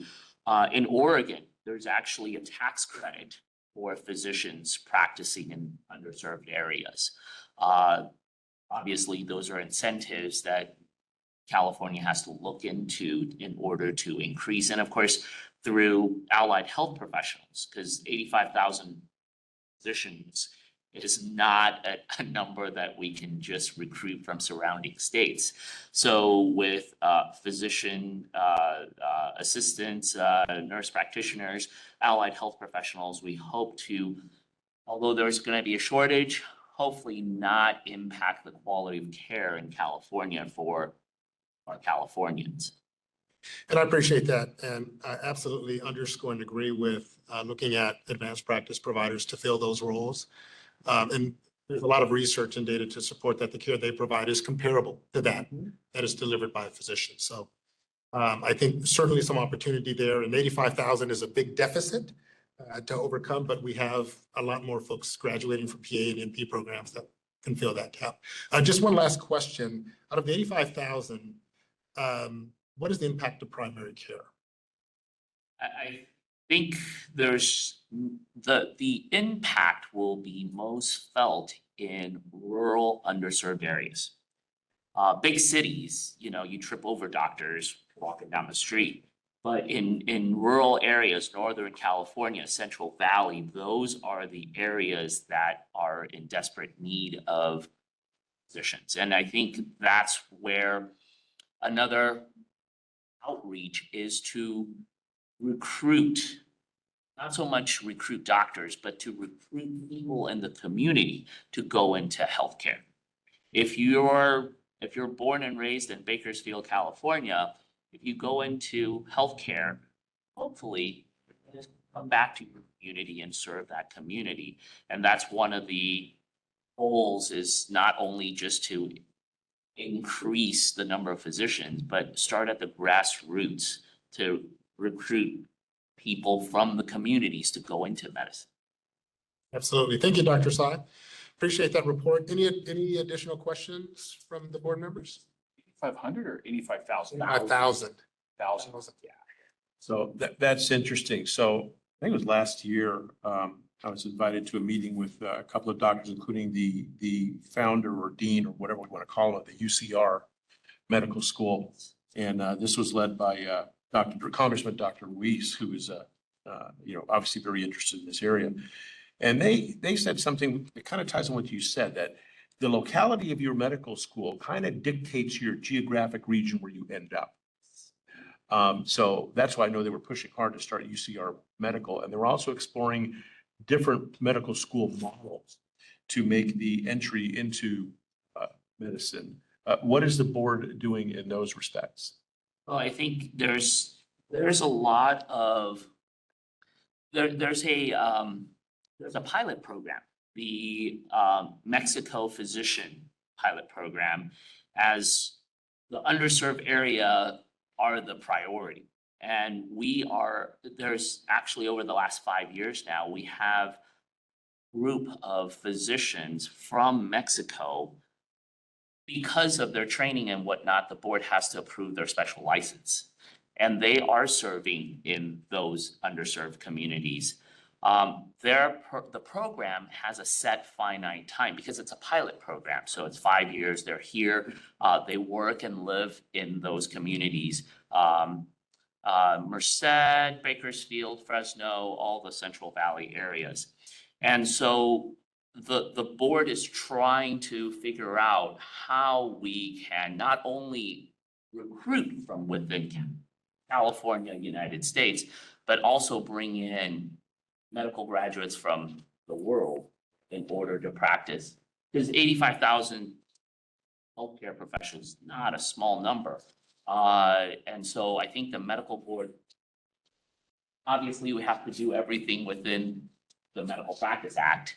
So that's where we're looking to see where we can effectuate change to bring in more people to sort of mitigate this shortcoming. Okay, thank you, Doctor. Any other questions from the board members?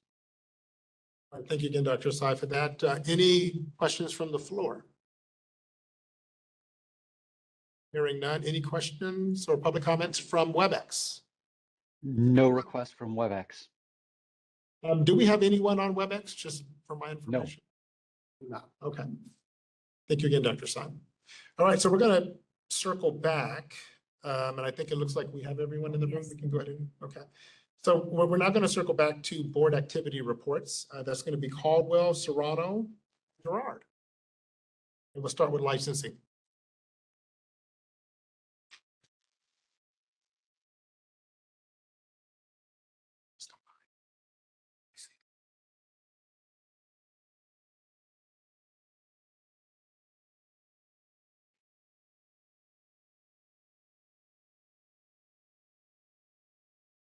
Still morning, right? Hello again. Okay, so starting off, if you guys have your packet open online, we are going to start with agenda item 9A. Yeah. So it's licensing population by type. And this is the basic report that just gives you the total volume of licenses that we have currently. And it breaks it down into different license statuses. The current licenses, we have 19,678 individuals as of November 3rd that have a current license to practice in the state of California. And then it kind of goes through the rest of them. So you'll see that our retired status has increased 231 individuals. And then our canceled status would be that 5,716 individuals. So just calling those two out, those would be the individuals that were impacted from the earlier conversation. But everybody else on there can be a delinquent licensee that just has chosen not to renew their license for whatever reason, and they have the ability to renew their license in that 5-year window. So any questions on the licensing population by type? Basic. Thank you, Ms. Caldwell. Any questions or comments from board members? Basic, thank you. Any questions from the floor? Are there any public comments on WebEx? No public comments on WebEx. All right. Well, thank you so much, Ms. Caldwell. One quick, Julie, when are you retiring? Not anytime soon. You're not retiring anytime soon. Okay. She's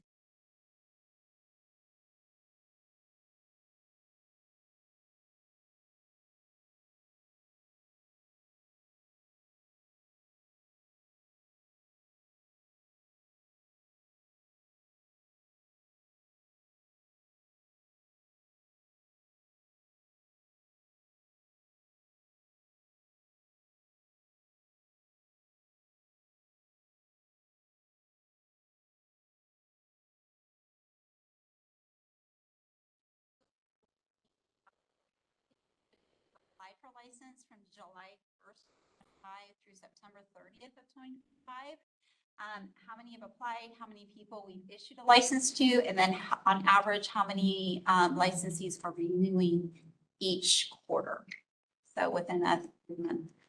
And then it also gives you some information on the temporary, we don't have a large volume of people that apply for the temporary license. That's a license that individuals who are married to military personnel can apply for. It's a very quick, we actually have a really quick turnaround for reviews. Jennifer is great about processing applications within a 30-day. We have that 30-day mark internally that we would like to review an application that's been processed with payment or applied, submitted with payment. She will review and provide an update within 30 days, which is a really short turnaround for a lot of boards, not just in California, but nationwide.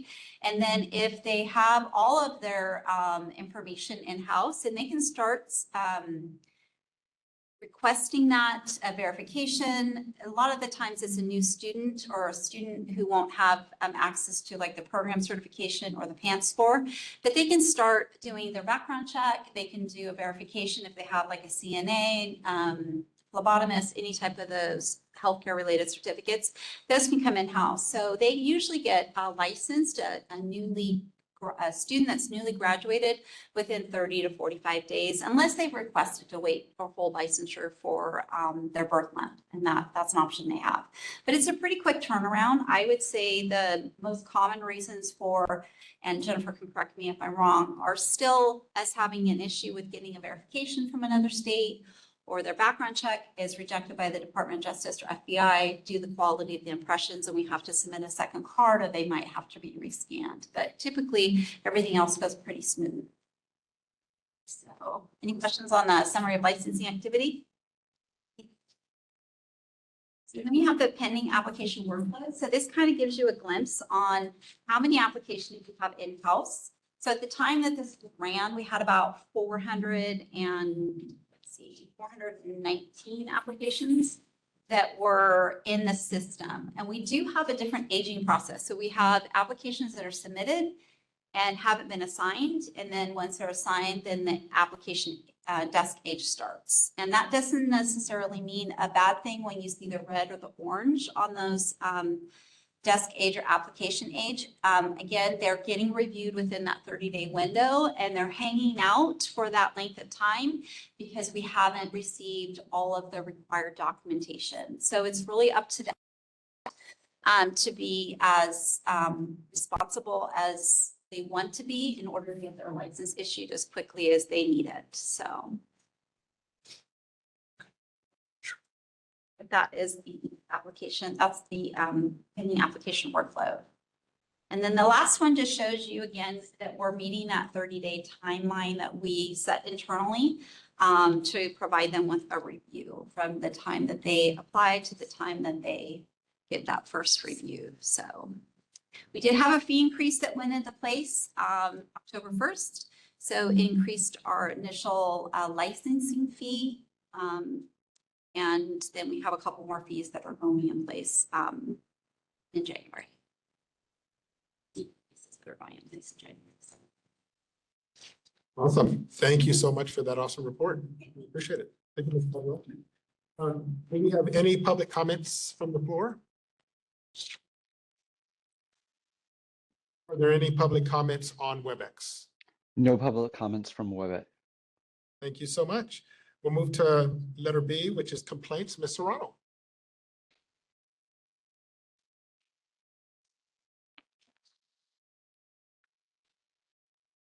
Good morning. Good morning. I will be providing you guys the section of the enforcement activity report in regards to the complaints for the first quarter. And we will be focusing on the first quarter of July 1st, 2025 through September 30th, 2025. And then you can see we have also provided the stats for the previous year. And this report will show how we're trending this fiscal year to last fiscal year. So today, for the first quarter, we have received 166 complaints. For convictions and arrests, we have received 13 for a total of 179. The intake average are 7 days, and we have 0 complaints that are pending at the intake. We have 23 complaints that were referred for investigation, 174 complaints and investigations that were closed, 370 complaints pending at the desk analyst, and 75 investigations pending at the field. As far as investigation aging, the average age of pending investigation are 244 days, and investigations that are over 8 months old, we have 35 cases. And then if we move to the following chart is on the complaints received, and the type and source. This concludes my portion of the report. I do have President Kidd. I do know that on our last board meeting, you inquired about the redundant cases. We did, and I think Dr. Sai had also made a comment about sort of looking at the absolute numbers and sort of looking at it through a ratio because of the increasing number of PAs, right? And so there could have been a decline in the complaint rate. So I think that was the other thing. We had a total of 84 redundant cases. You did. Last year, fiscal year. Which creates a little bit of inflation. Right? Think about it, a lot of them come from, some come from complainants that already filed a complaint. They want to file additional information, so they just go online and then they file a new complaint. It goes for the complaint that's already open. I just wanted to add, it does still create work for staff to Yeah. initiate and. Yeah, it goes through 3 processes, 3 different. Thank you so much. Any other questions, concerns from board members? Hearing none, are there any comments, public comments from the floor? Hearing none, are there any public comments from WebEx? There are no public comments from WebEx. Thank you so much. We appreciate that presentation. All right, and it looks like we're headed down to discipline. Sitting in for Christina.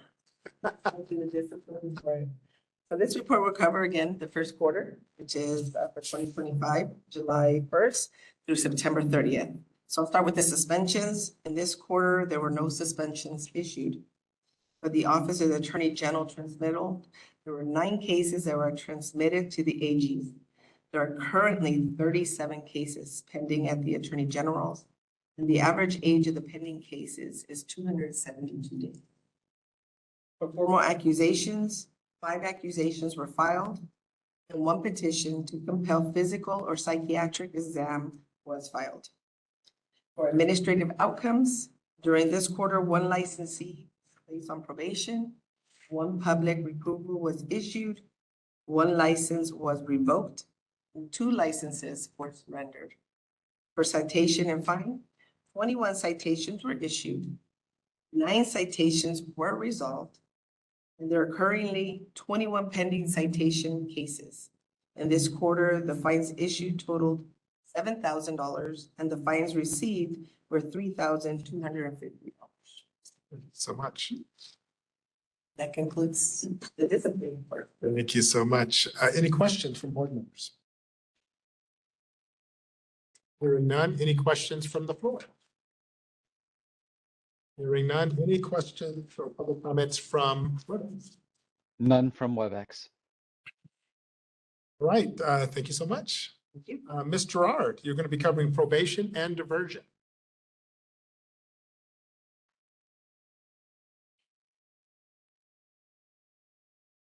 See you.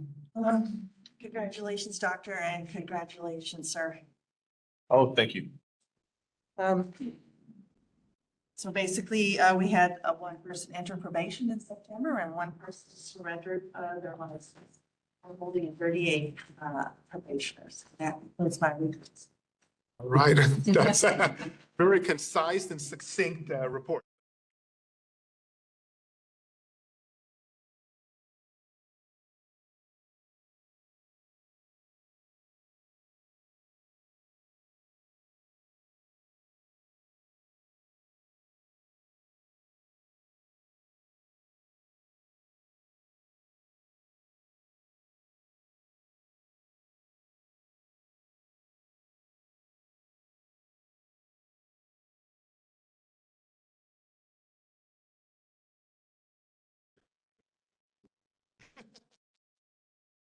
All right, any questions from board members? Just really more of a comment. These numbers of disciplinary matter trending down, so that's a good thing. You guys are doing a good job. Thank you. Any additional comments from board members? Any comments from the floor? Any comments from WebEx? None from WebEx. Just to update on our audio issues. I don't want to discourage anyone from laughing, but when the noise comes up, the audio cuts out completely for a period of time. So we have to sort of talk at a talking voice. But again, when there's a lot of other background noise, it's shutting down. So we can try to do our best. All right, so moving on to item number. We are on, it looks like 13, because I know we've been jumping around on the agenda. So item number 13, discussion and possible action on proposed 2026 board meeting dates. So everyone, please open up and take a look at your calendars. Ms. Khan, would you please provide recommendations for proposed dates? Yes, so for 2026, the first date we have is February 23rd. That is 98 days from November 17th, today's meeting, just in case we have a proposed decision and just staying in the 100-day window. Okay. And I don't see any holidays or. That works for my calendar. Is that a Monday? It is. Yeah. Yep. And it will be in Sacramento. Is everyone okay with that date? It's the 23rd, right? Yes. Yeah. correct.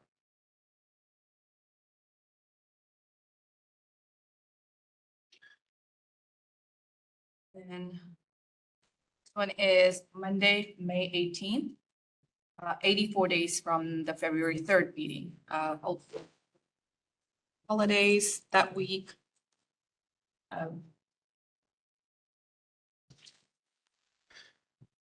Any concerns with that date? Okay. Okay. The next one, it will be on Friday. It will be in Southern California, August 14th, which 88 days from the May 18th meeting. So Do you have any input on where it will be other than Southern California? that would be set after, once we set the date, that's something that we can discuss. Okay. I think we've done it in San Diego. Yeah, we've done San Diego and LA. Sorry, what was the date for August? August 14th? And was May Sacramento? Yes. February, May, Sacramento, August will be in Southern Cal. And then the last one is Monday, November 16th. It will be in Sacramento, which is 94 days from the August 14th meeting. Okay. Would work for my calendar, board members, concerns? Sorry, what was the last date? November 16th, Monday, November 16th. You're good.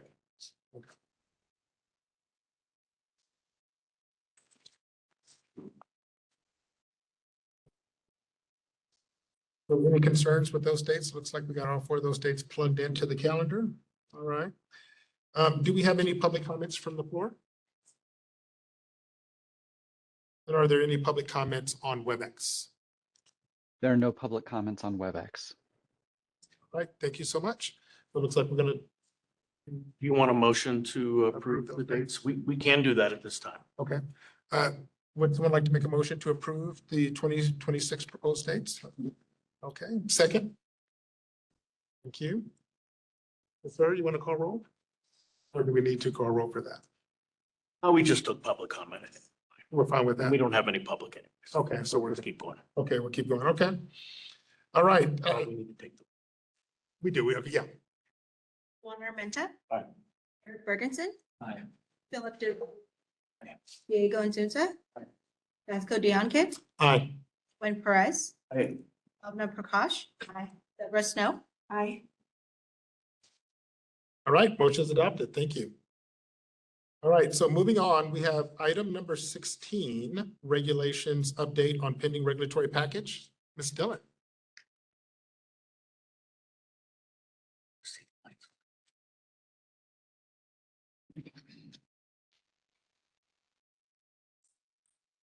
Agenda item 16, update on regulatory packages.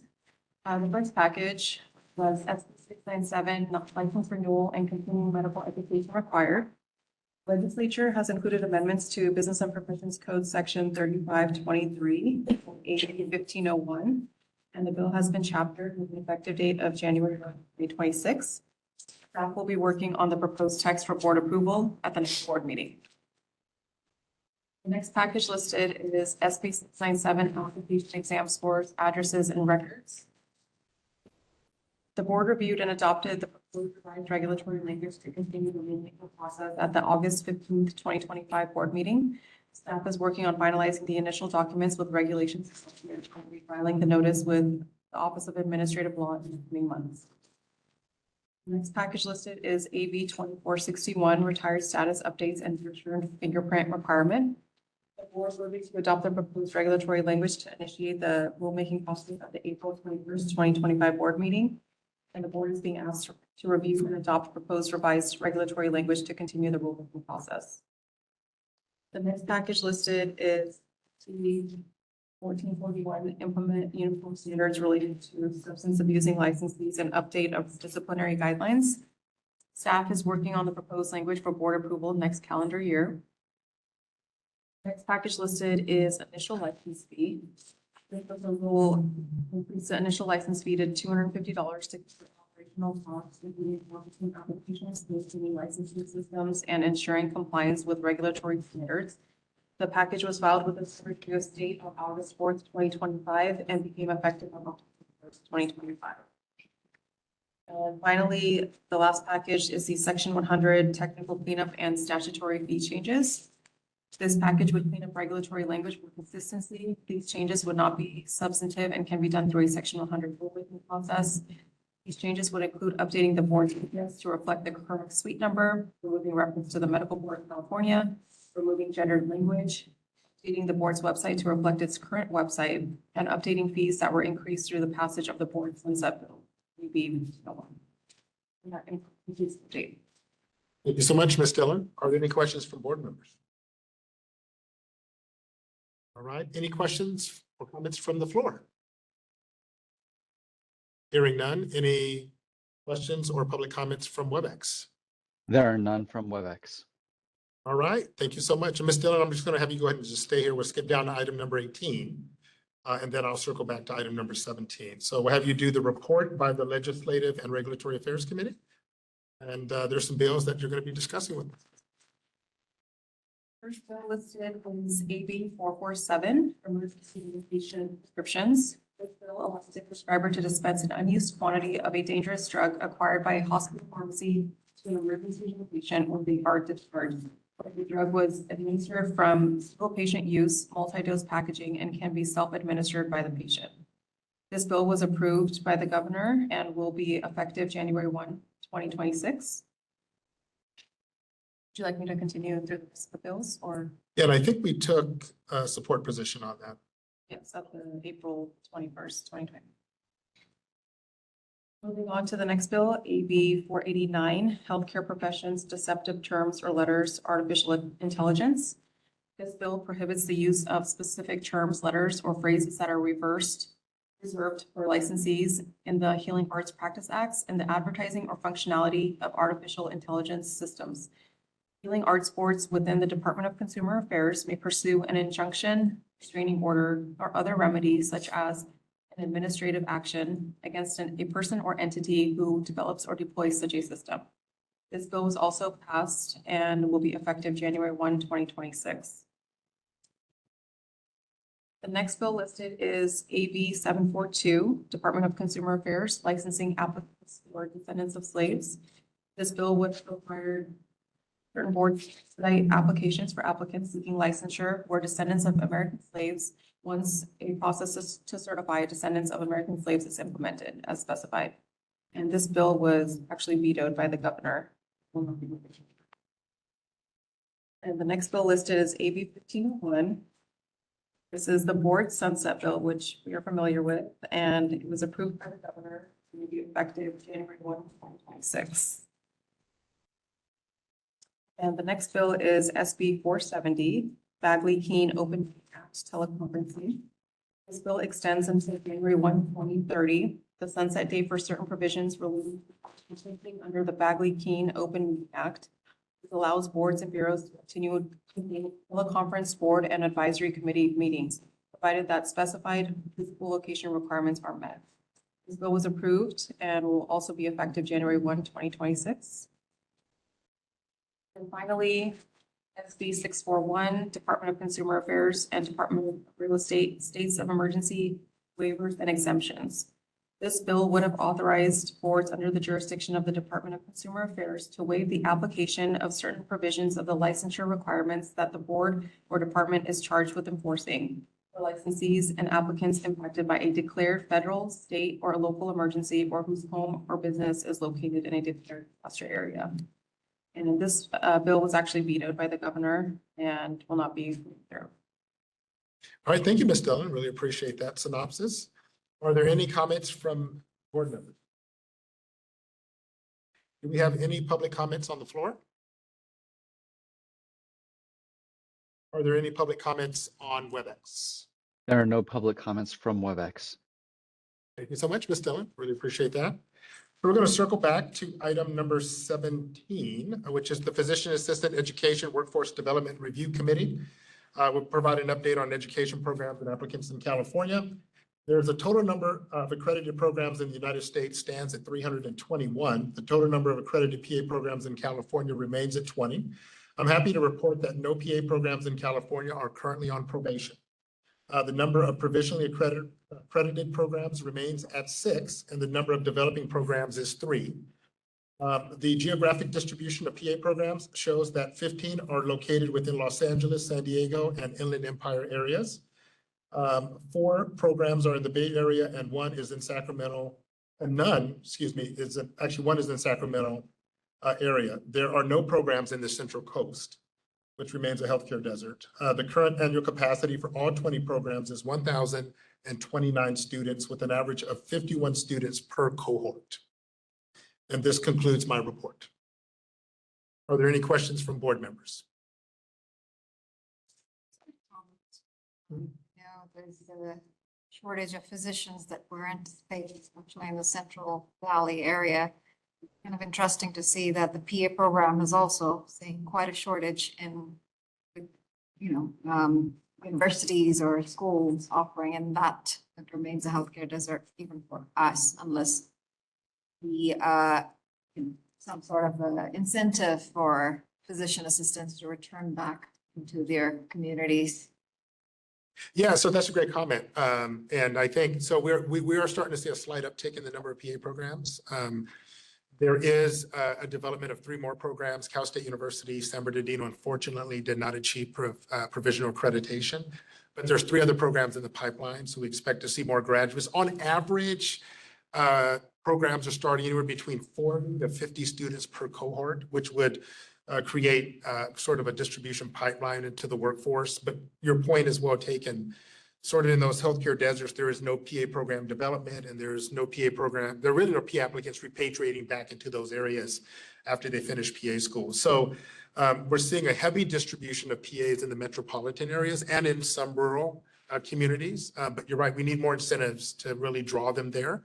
I think loan repayment options still remain an opportunity. I don't know what's happening now with the sort of current administration and how that's looking, but a lot of opportunities, and we're putting out on average of over 1,000 graduates per year.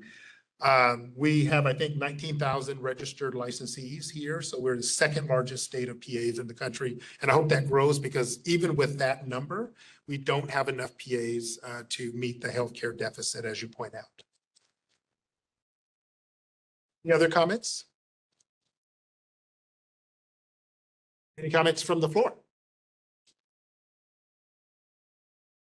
Any comments, public comments on WebEx? No public comments from WebEx. All right, and it looks like we're at item number 19. I know we've been somewhat all over the place on the agenda. My apologies for that. So agenda items for next meeting.